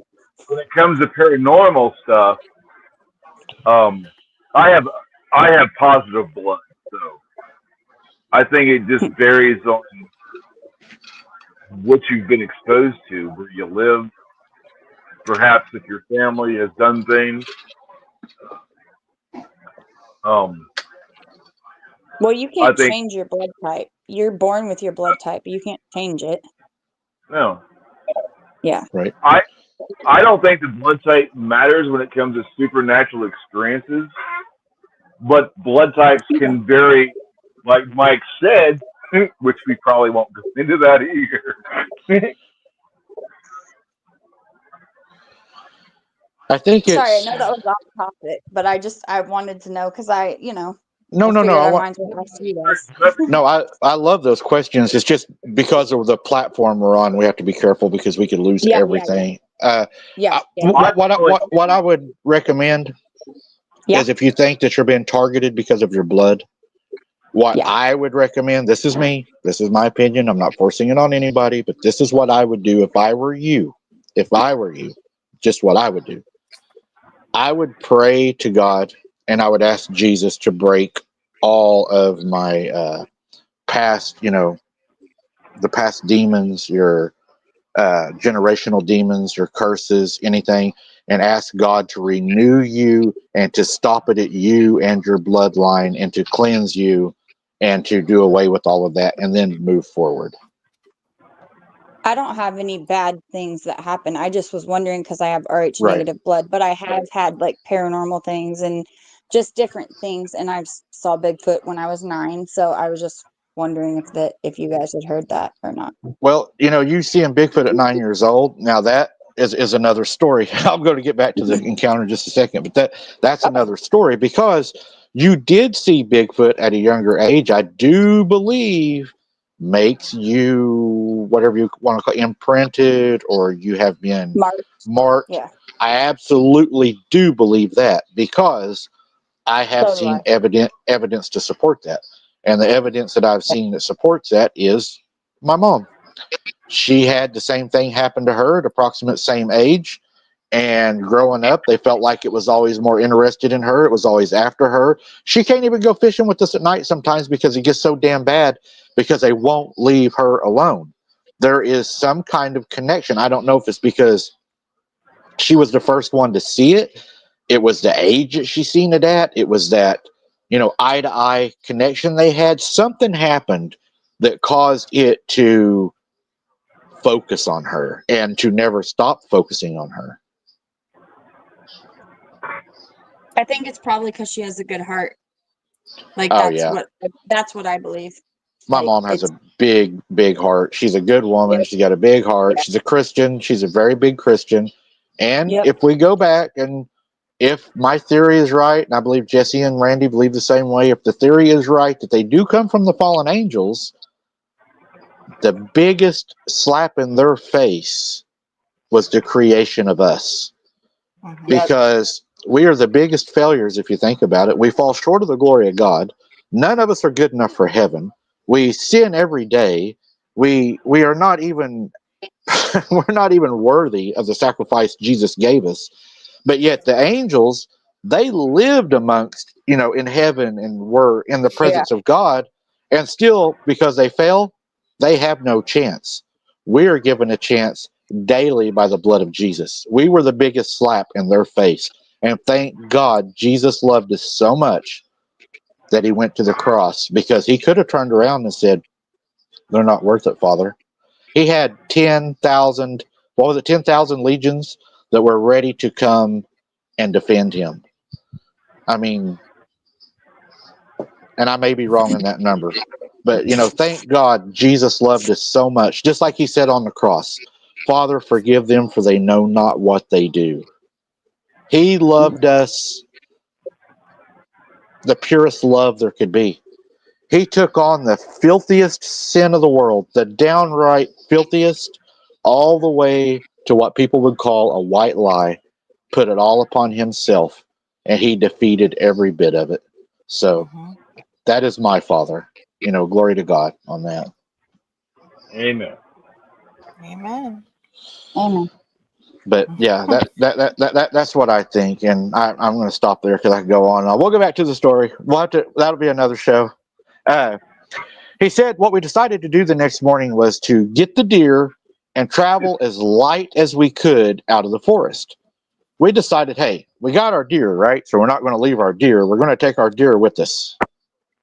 Okay, I can go with that. Being a hunter, you don't want to leave your deer. I probably would have left the deer, but I'm trying to sympathize with them. So they're like, okay, we're going to take our deer. We're going to move as lightly as we can in the morning, and we're going to get out of the woods. So he said it was a long night, but mainly all that happened was some moaning in the woods and a little bit of whistles, but nothing really, really bad. He said we woke up early the next morning and we were ready to take our walk out. And as we started walking for a long time, we then noticed, he said, the oh shit factor.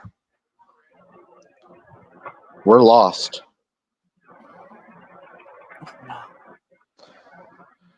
Nothing looked the same. We were for sure lost. The snow had changed everything.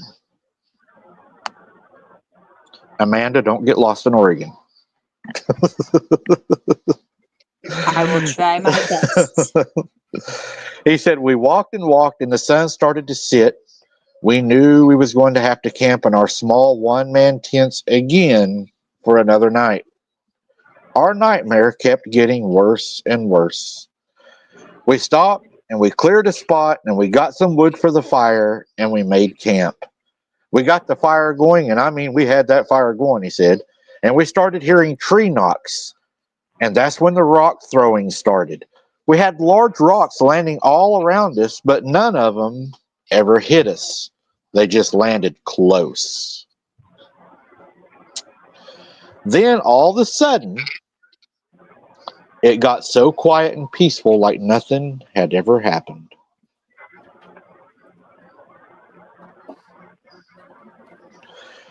And then we both drifted asleep in our little one-man tents.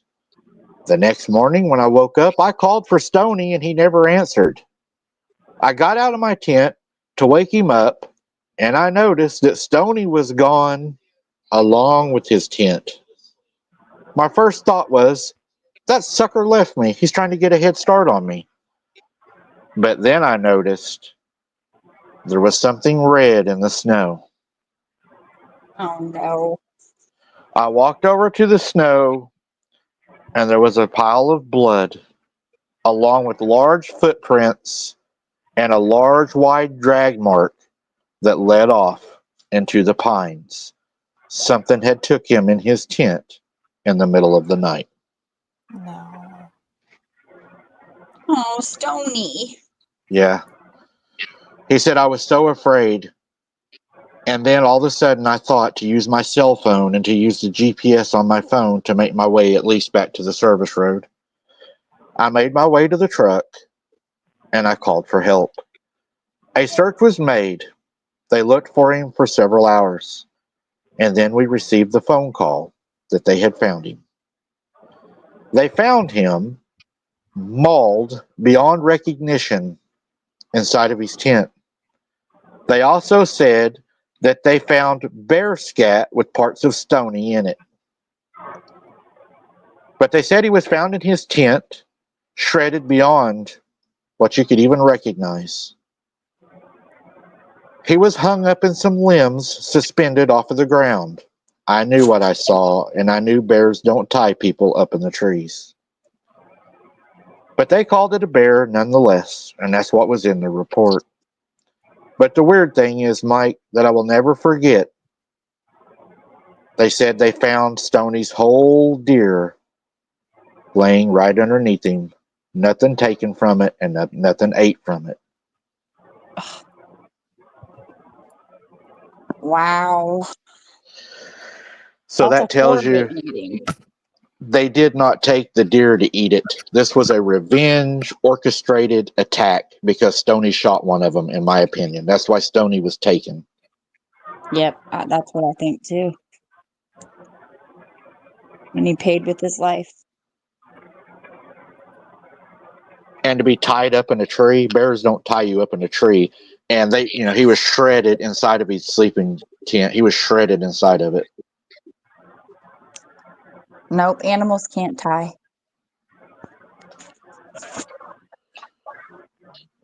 So what are you thinking, Jesse? I don't know. Did you read chat? Just now reading it. I'm Oh. back to the chat screen. Was he 50 years old? I don't know, Jason. That I don't know. He wanted to remain as anonymous as he could. Oh. Well, I know if you go into the woods hunting, you better verify what you're going to shoot before you pull that trigger, that because you is may not true. like the end That's result the of main it. thing. You shoot the wrong thing in the woods. Not only that, that could have been just as easily a person. I mean, there's stupid people who hang out in the woods. Yeah, Yeah. I think that is one thing that we can learn from this is verify your target. I'm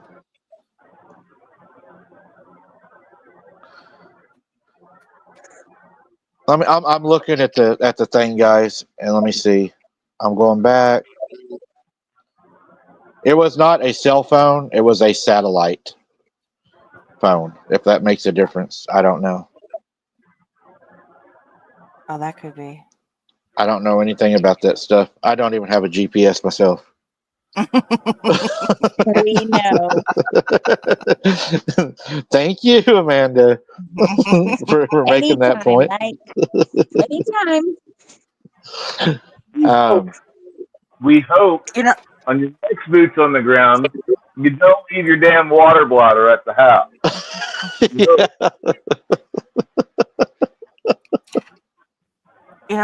My whole thought too is, I mean, even if you do see these things out there, I don't know if I would necessarily want to even fire on them. I mean, not just identify your target, but if they're not threatening you, I wouldn't want to fire on them. Because if there's one, there's more than one. And agreed, Jess. I wouldn't want a pack of them coming after me. If I'm firing at them, it's going to be because it's my last resort. My thing is, Randy, coming from a tactical situation again, is why would two armed men, knowing that you're being pursued by a predator, both go to sleep? Yeah, for real. One of them should have stayed awake and stayed watch. Poor training. Not properly trained. Yeah. They're civilian hunters. They're not thinking that they're going to end up in a mortal situation when on a hunt. Yeah, they were just hunters. They probably didn't even believe that these creatures existed before now.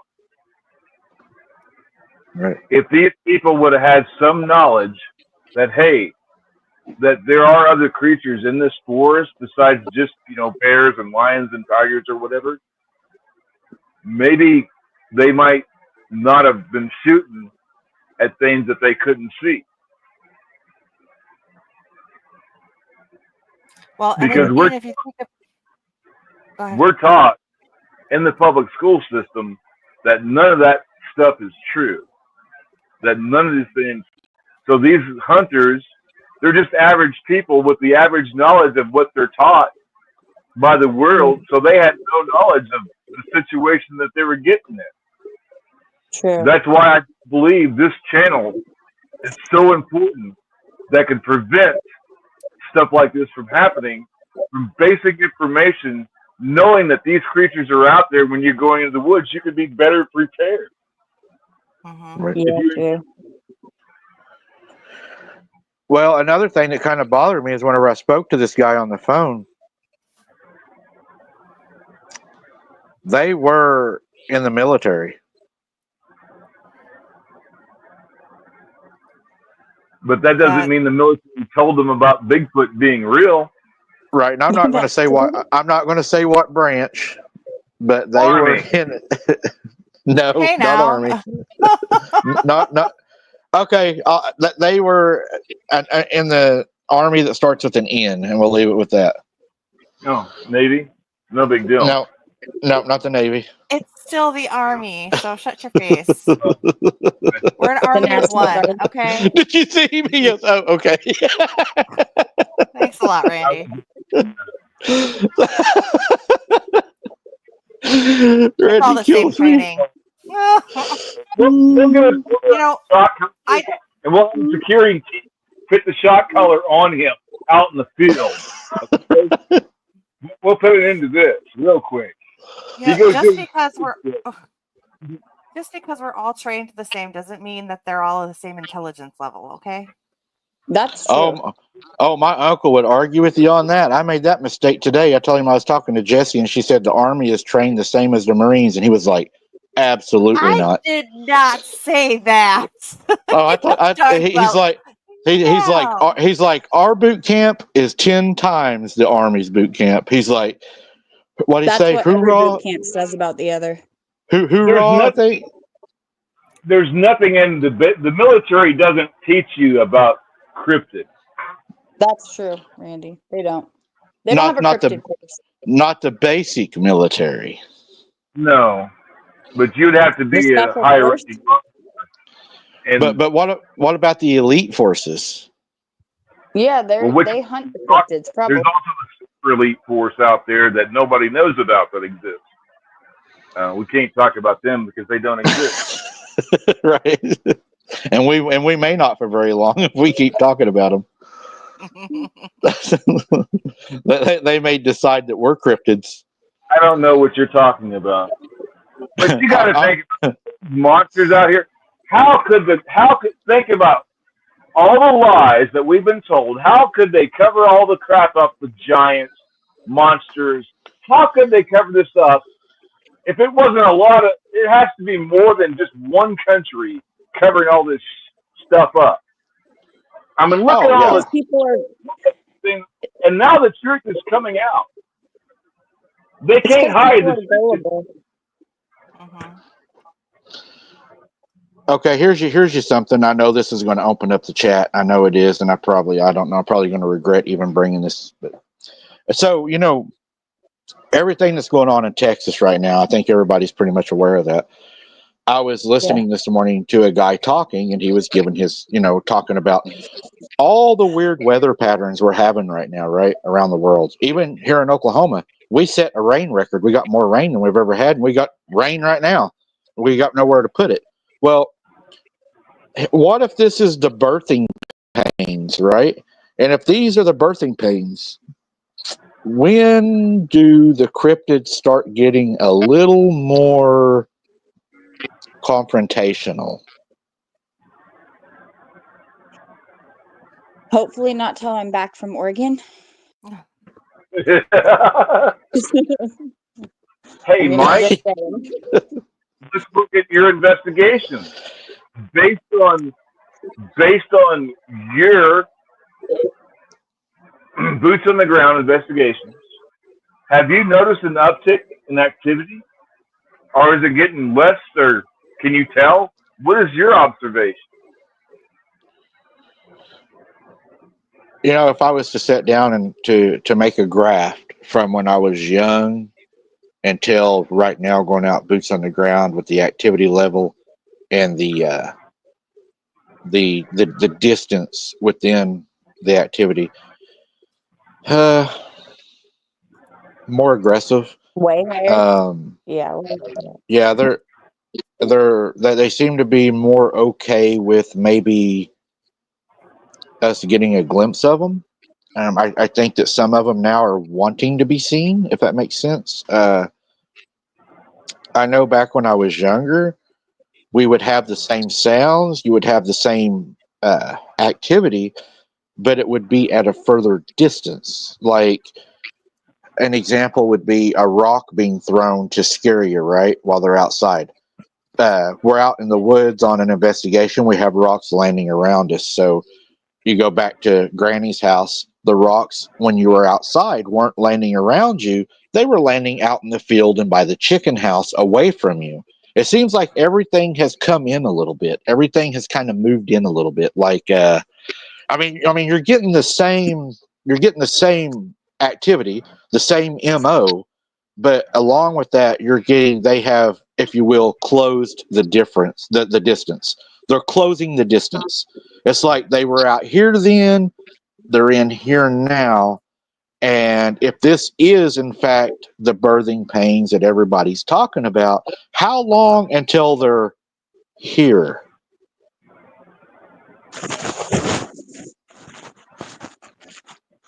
Well, I'm going to answer that question. There's a barrier that protects. There was a supernatural barrier that's up, and that barrier is the Earth's magnetic field. Right now, if you were to look at the Earth's magnetic field, it is weakening. There is something outside of our solar system affecting every planet, every body in our solar system. And that could be contributing to the weather patterns that we're seeing. Or there could be something else manipulating the weather, but we won't go into that here. Well, we got what? We got a lot of people talking about two things outside of our solar system that could be part of this. We have something just recently that is going to cross within, I forget how far away from us, it's a long ways, but it is not moving like a normal asteroid or meteorite, and they do believe that it may have, it's moving as it has intelligence. It's going to be passing by. Y'all can find that on TikTok. It's all over right now. It's on its way. The government's actually tracking it, and it's moving so fast, and it's believed to be so strong and on a flat trajectory that the sun is not even going to be able to pull it in with its gravity. They believe this thing does have intelligence, and they know that it is dense. It is dense, and it is also called a planet killer. They said if it was to strike a planet, it would be a planet killer, but they also believe it's moving with an intelligence. Okay, so the second thing that you have to look at now is Planet X that everybody is saying is behind the sun. But then you look at all the videos that are coming out from all around the world of the moon. Look at how many people are seeing the face beside the moon. Look how much that's being reported. So what's going on with all this as above as is as below? Hello, Mike. You're cutting out on mine. Is he cutting out on Oh, you? sorry. You're going to have to repeat that. Yeah, I'm Mike. talking about something that.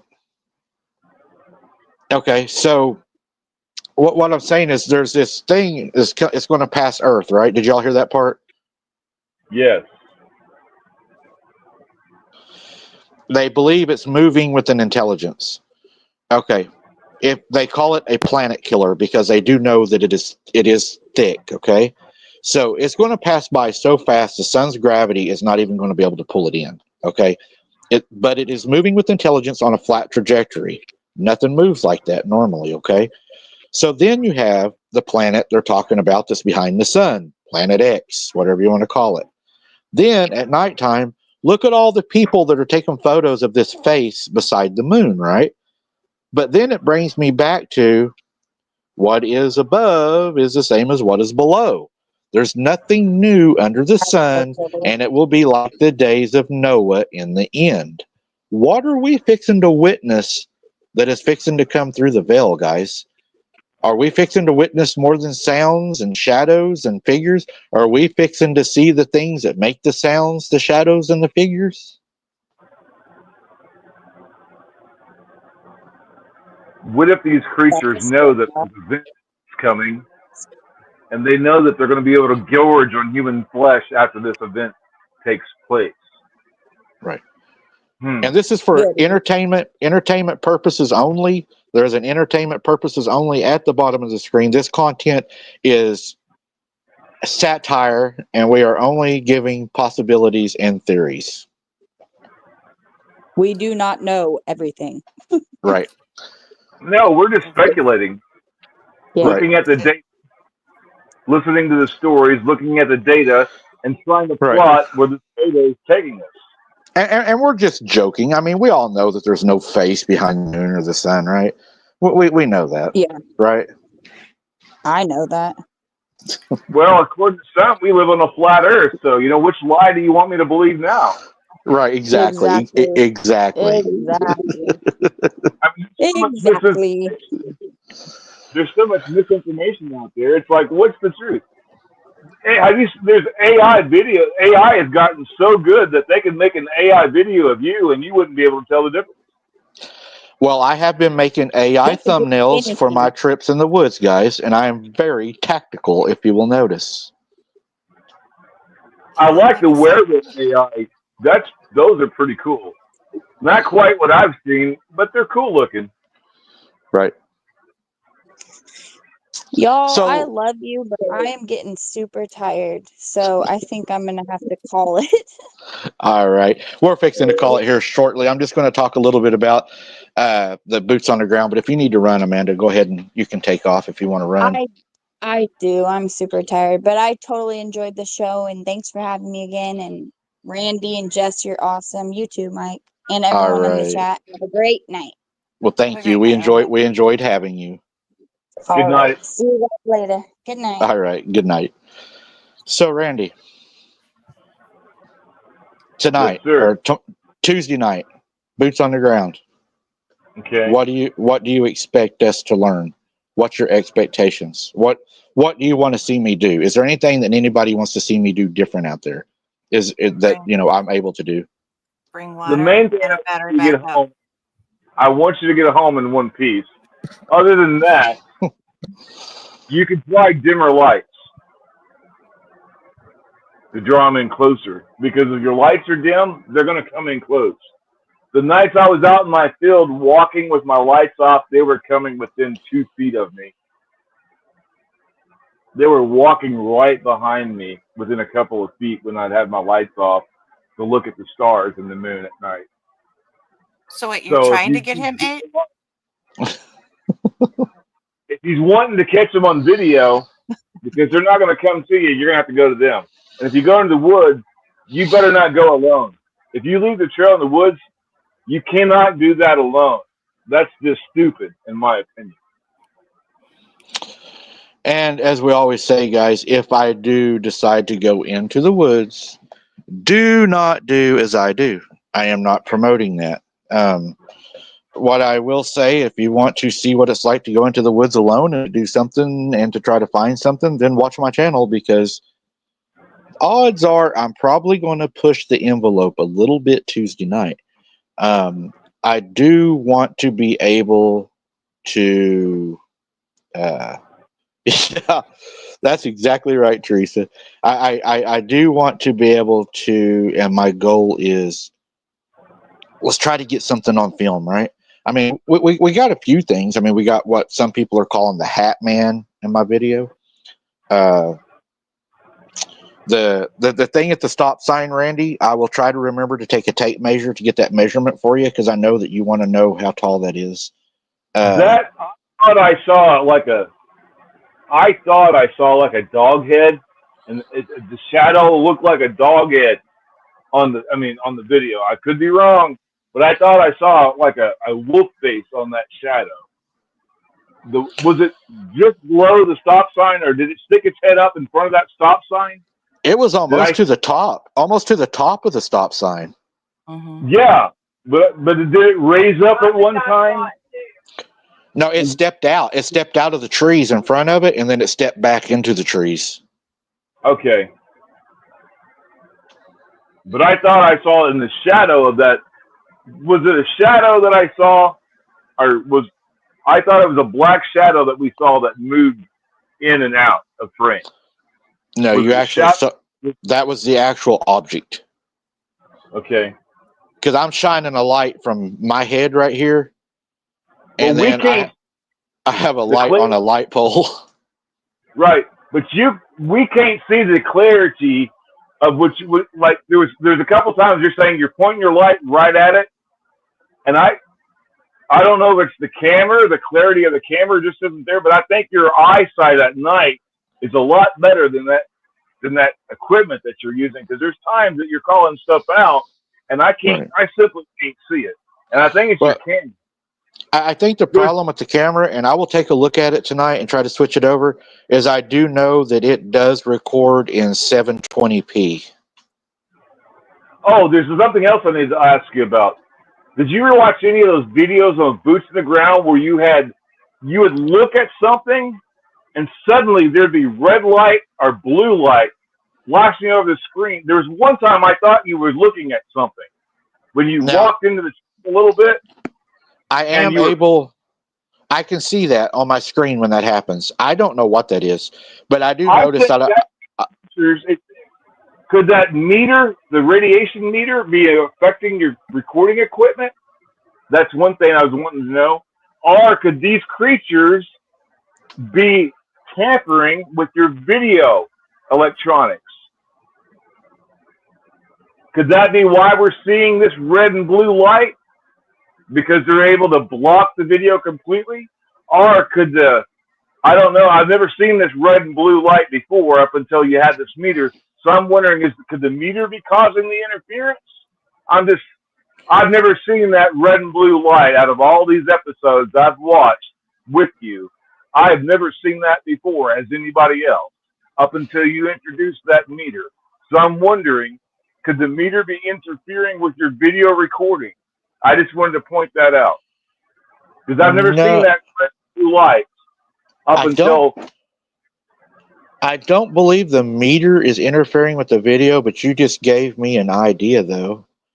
And I'm going to throw another theory out there. If these creatures are able to have adaptive camouflage, red light and blue light, we know red light is on the lower end of the spectrum that we're able to see. What if that blue light's not blue light and it's actually ultraviolet light, and they are moving in between the two lights that we're able to see, and the camera is actually detecting that? There's a theory. Well, then we would have to have equipment that could see inside that 2/3 vision spectrum that our eyes couldn't see. That'd be the only way, in my opinion, that you're going to be able to test that particular theory, is we would need some kind of equipment to be able to see into that 2/3 of light spectrum that our natural eyes can't see it. So what would you use, a full spectrum camera? Would that pick up IR and infrared light? Or infrared, I don't know. IR and red light? I don't know. Because does that make sense to y'all, that if they are doing that they would be using the lowest light on the scale, the red and the ultraviolet? They would be moving at those two lights that are right on the edge of what we can see, and then maybe moving into what we can't see, back and forth. The camera's able to detect it, but our eyes can't. Kind of like an EVP and the sound. That's a possibility. Because we know by now, after your investigations, that these are not no way normal creatures or normal animals. There's no way. There's too much evidence saying otherwise. And this might be, if they're able to move into that different light spectrum, that could very well easily explain why we're not able to track them. And with the reason that you're seeing those lights close to the camera is that whenever they're closest to me, that they are actually cloaking or adaptive camouflage because they are so close to me. Is that why we're getting those ultraviolet and red lights? And then as they move out, you're getting the shadows because they don't have to. Maybe it takes more energy for them to be able to do that. And that's why my phone drains so fast on my lights. They're draining my energy from my batteries and stuff to do what they're doing with those colors and those lights, and then moving out and away. Well, that's why a lot of investigators that do investigate the spiritual paranormal side of things actually have, I don't know what they're called. It's been a while since I've even watched anything like that because of my change of opinion, but they use these boxes that actually omit energy so that they don't drain their phones or their cameras or their flashlights. And does that work for them? Yeah. from what I know, it does work for them. They've actually had had things where they actually get more voice EVPs that actually will show up, and so forth. Other activity and other things that'll happen, and their batteries don't drain. It actually pulls the energy from whatever these boxes are. I think it gives like a burst. I'm not quite sure. People in chat might know what I'm talking about and be more familiar with it. I'm not sure what they're called, but I have seen and some of the investigators use those. Again, it's been a while since I've even watched anything like that because I don't really do the spirit side of things like that anymore. But that was one of the things that they used to I use. used to watch Ghost Hunters. I used to watch a lot of that because it was very, when it first came out, because it was new. Yeah. Ghost Adventurers, I think, is the only one that I just really didn't. Yeah, I think that's it. See, There's a lot of drama, but the Ghost Adventures I remember watching, they end up, some of the early people had a lot of drama, and I'm glad they kind of shifted from some of them. Mm-hmm. Yeah. Well, and another thing too is kind of like what what the preacher said. Why do you want to hunt spirits? You know what they are. I mean, exactly.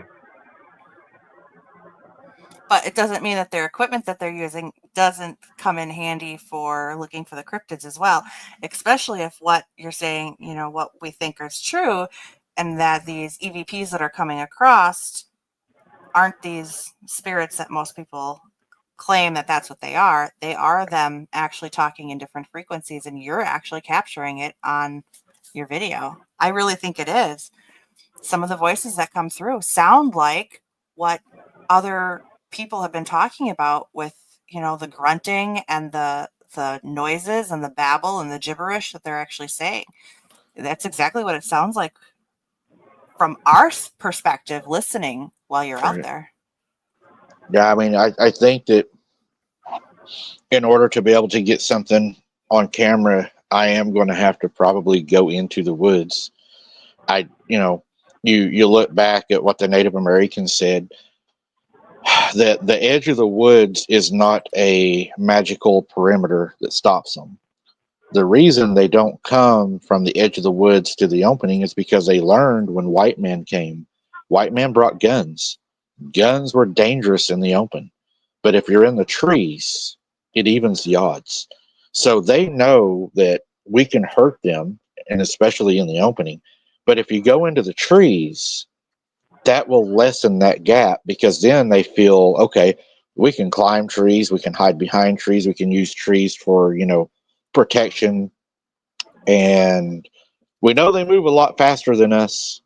So the advantage is definitely, I mean, they have the advantage anywhere, but the advantage is definitely upped in the trees. In the trees, they are king of the forest, especially if you're messing with what I hope and some people have brought up is this may be a possible hunting party that's down there because of the water. They may be hunting, and we may be interrupting their hunting. So, Do you have anybody you can take with you if you're going to leave the trail and go into the woods? I mean, not really. The person. Look at how you've been there twice, and look at how it's steadily increased the activity, and now you're going to push into their home alone. Right. How long would it take your security team to get to you if you were to get knocked unconscious by one of these things? It would take a little while because I always keep them at a distance. That way they don't interfere with any of the investigation. Talk it over with the security team. If they're okay with it, I'm okay with it. But I just think you're taking a huge risk, especially alone out there. Oh, it's definitely. And the night that my camera died or my phone died, was it scary? Oh yeah, it was scary. It was getting pretty intense at that moment. Didn't you break out K there at the end before your camera went dead, or is about to? What happened? Did you break out your AK there going back to your truck? Your battery was dying. You had no water. They were guarding your truck. And I think you had mentioned you were going to break out your AK and then suddenly it just went dark, so you kind of left us hanging. Well, Adam and Kyle might have showed up for a little bit to make sure I made it out of there. Okay, good. But yeah, whenever you start having heat exhaustion and stuff, and you're in a dangerous area, it's time to get out of there, because then you're starting to compromise being able to defend yourself, and that's whenever it gets dangerous. And like I've always told everybody, okay, that's a great question. I'm going to answer that. And like I told everybody, I don't know. They're opportunists. And if you get hurt or down, then they may seize that opportunity to make it look like something may have happened that didn't. Teresa Varney, if they are demons, why are they afraid of guns? Okay, that's where it's so hard, and I've tried to explain before. I don't believe the cryptids are demons. Okay? I believe the cryptids, flesh and blood, are Nephilim, which would be Eliads, the descendant of the Nephilim. It is a bloodline. Pretty much envision Goliath, okay? Goliath was a Nephilim, but he was a giant. But he was also flesh and blood, and the rock didn't kill Goliath, as many people think. The rock knocked him out, and then his head was cut off with his own sword, is what killed him. He was flesh and blood. He was also a Nephilim. A Nephilim is the corrupted DNA from the fallen angels into the women that gave birth to these Nephilim, to these giants, okay? But we know, and if you believe in the Bible, I'm not pushing this on anybody, but from biblical belief, that they also not only corrupted the women, but they corrupted the animals of the land, of the air, and of the sea. So that's where you get your mermaids, your sirens, your what do you call them? Your lizard people, and it's all the corruption of the DNA. It was the war of the seed. That was the flesh and blood war. It was the war of the seed, because they thought, man, we know that a savior is going to be born, but if we can corrupt that bloodline and taint it, then he'll never be born. But God, being who God is, all knowing, all superior, the God of gods, King of kings, God had already knew they was going to try to do this, and God was like, yeah, y'all made a lot of abominations and stuff, but you know what? The Lord's coming, because he's going to save my people, because you know why? It ain't going to come through the blood of man. I'm going to come down and plant that seed in Mary's stomach myself. It's going to be perfect, because he's going to be a perfect son that will walk this earth and not sin. So even though they thought they had the hand on God, God had already beat them. God already had the plan, just like God always does. God always knows he's going to win. But these creatures, being what they are, they thought, we're going to be able to corrupt this bloodline, and we're going to stop Jesus from being born, and we're going to have all these Nephilim and all these creatures running around, and Jesus can't be born, because Jesus would be corrupted of the Eliad bloodline. But God, sitting back, the all-knowing God, my Father, Jesus, they knew. They're going to try to do this, but God was already way ahead of the plan, because, see, God doesn't see the earth from the beginning to the end. He sees it from the end to the beginning. God has already won. This is his creation. Nothing happens God doesn't allow. And that's my explanation for it. Excuse me. Well said, well spoken, Mike. I agree. Hmm.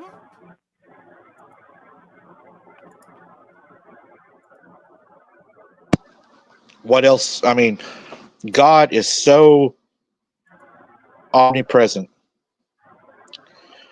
that God has already seen the defeat of Lucifer, Satan, the enemy, whatever you want to call him. He has already seen his defeat. One of my favorite things that gives me goosebumps to this day. Still raises a hair on my neck, gives me goosebumps. You can feel the Holy Ghost, or I can, every time I just even think about this. Just the simple words that Jesus said that are the most powerful to me. And they're nothing big. But to me, it was huge. It's one of the biggest things. One of the things that hits me the hardest is whenever he looked up and he said, "Father, it is done." That meant so much right there. It is done. Kind of like when God said, "It is written," it is done. When Jesus said, "It is done," and he gave his spirit to God, Satan was defeated at that moment. He said, "It was done. It is done." That's my Father. And that's my explanation. Randy, you and Jesse can, whatever you think, that's my explanation. That is how I see it. And I hope it made sense to people, but that's how I see it.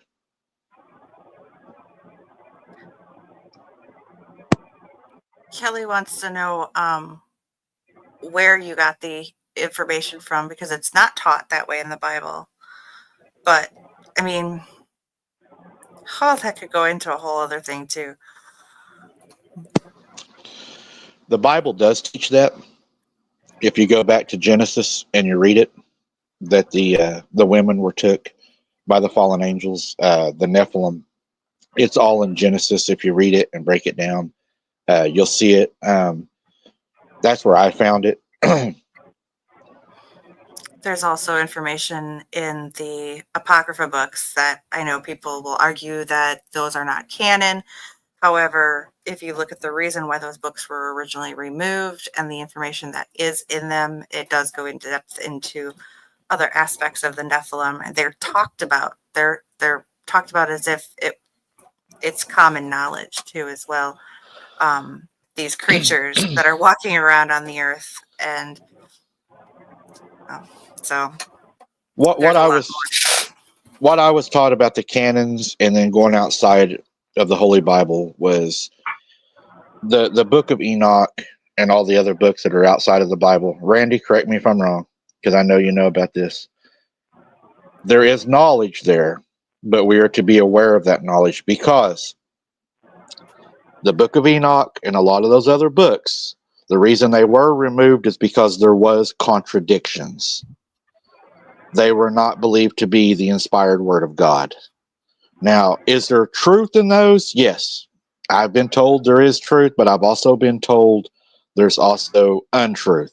So when you go outside of that word and you start looking into other things, you really should be praying for a whole lot of discernment, because you can sure be deceived and you can sure be tricked, because he is the master of deception. Is that right, Randy? Is that? But when dealing with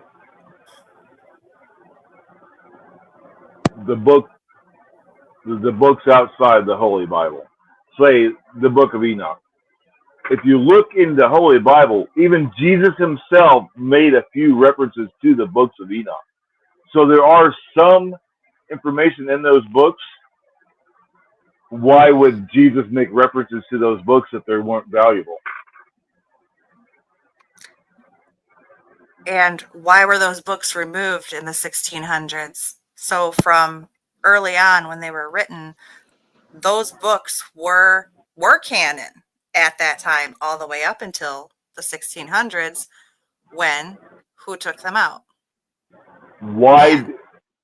Correct. Why did they remove those books? So they could have control over the population.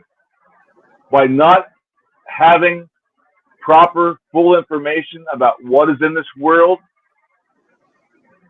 they were able to gain control of it over the population and keep the people as slaves. Just like today, look at the lies and deceptions that we were under. We're just now learning about all this stuff. Back in the days of Noah, they knew this stuff was here because they were taught about it. They grew up around it. They weren't Exactly. lied. It was all a matter of fact. Yes. So before you read those books, I strongly suggest you have a solid a solid foundation in Jesus Christ. Amen. And if you're saved and you have a sound foundation in the Christian faith, as long as you understand that Jesus Christ is the center of our relationship, He died on the cross to redeem us from hell to our God, to our Heavenly Father. As long as you understand that, and don't be misled by, because they are fake religions or false religions, and other books besides Enoch that are out there that claim to be this and claim to be that. So always pray and let the Holy Spirit guide you in this. That's what I said. I think discernment, whenever you go out like that, discernment is very important when you start doing that. And faith. You got to have discernment and faith. Most definitely. So that's because if you don't, you'll end up preaching like the other guy does, falsehoods, and you'll end up making it how you want it instead of how he said it was. And that's where you have to be careful, is whenever you start bending it how you want it instead of how he meant for it to be. You know, like today's world, oh, it's okay to have sexual relations with your girlfriend before you get married. That's okay. That's not what God said. But how many people now are saying, well, it's okay as long as you get married, right? But that's not the law. That's not what's supposed to happen. And I think we have to be careful with that. Hey, one example I'd like to give in the Holy Bible where Christ is crucified, the Roman soldier pierces his side, and all of a sudden the Roman soldier knows that he is Christ. But there's no information on why he knows that. In the book of Enoch, that same Roman soldier that pierced the side of Jesus, he had been a warrior for all of his life. Early in his career, one of his eyes was put out. He was blinded in combat. And when he pierced the side of Jesus Christ and the blood and water poured out of him and one drop hit that eye was instantly healed. He could see out of it for the first time. That's how he knew. So that was, and I didn't know that from reading that in the Holy Bible. That was after studying the book of Enoch and picking that nugget up in that book.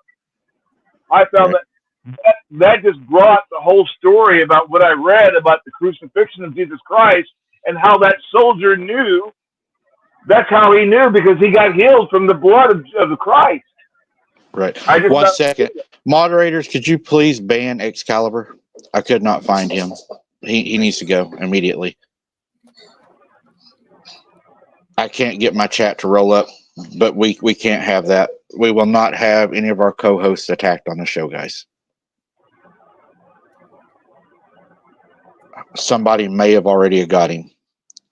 I'm not seeing him. That was a terrible comment. How far up was it? It was just right as Randy was talking. It's gone. I'm not seeing it. And it said it was from Facebook. It said Facebook post above it. I've never seen that before. Somebody's hacking in something. Yeah, I don't see it now. It said Facebook post. I've never seen that before. It's okay. I don't see it now. Okay. That was a terrible, terrible thing. Unless they have removed it. They probably removed it themselves. All right. I've never seen a Facebook post come up, though. I didn't know a Facebook post could come up. This isn't streaming to Facebook, is it?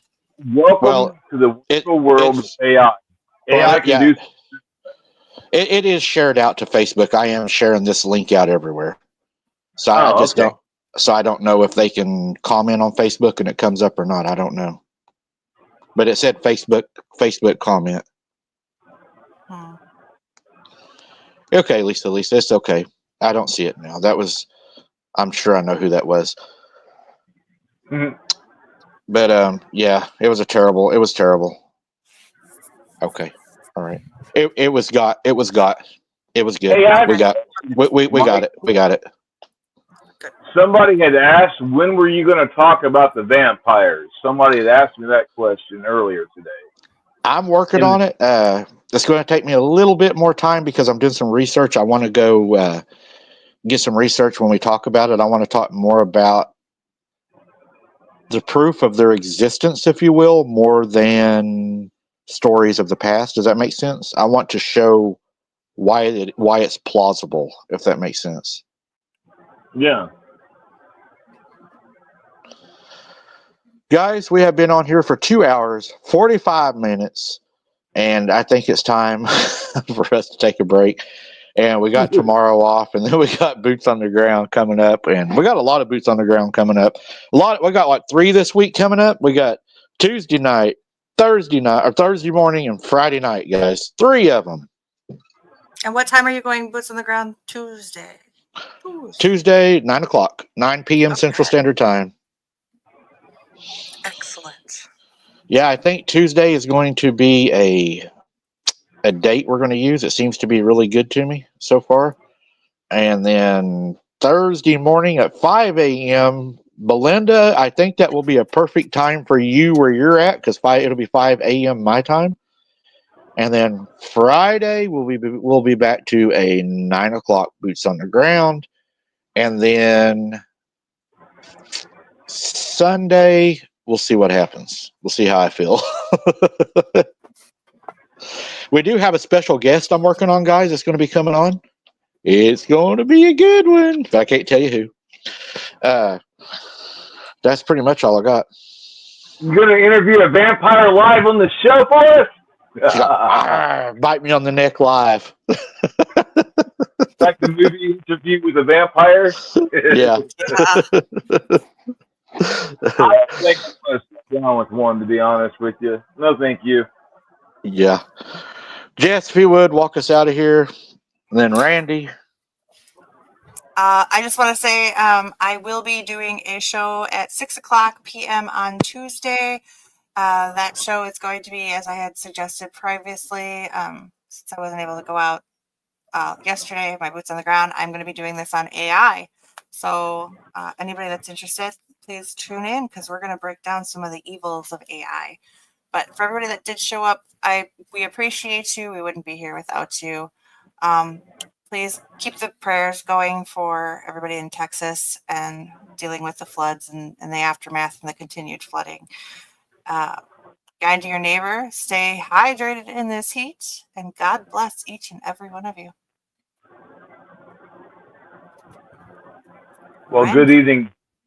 Good evening, Abnormal Investigations. We once again thank y'all for joining the show and supporting us and staying with us for all this time. We love you. God bless you, and good night. Guys, I want to thank you for the support that y'all showed tonight. I want to apologize for that comment that was left. It was taken care of. That's what I was just confirming.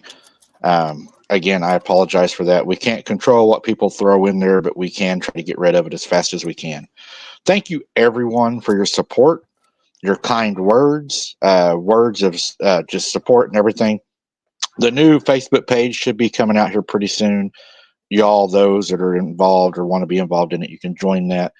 And most of all, Hunter, I love you more than anything in the world.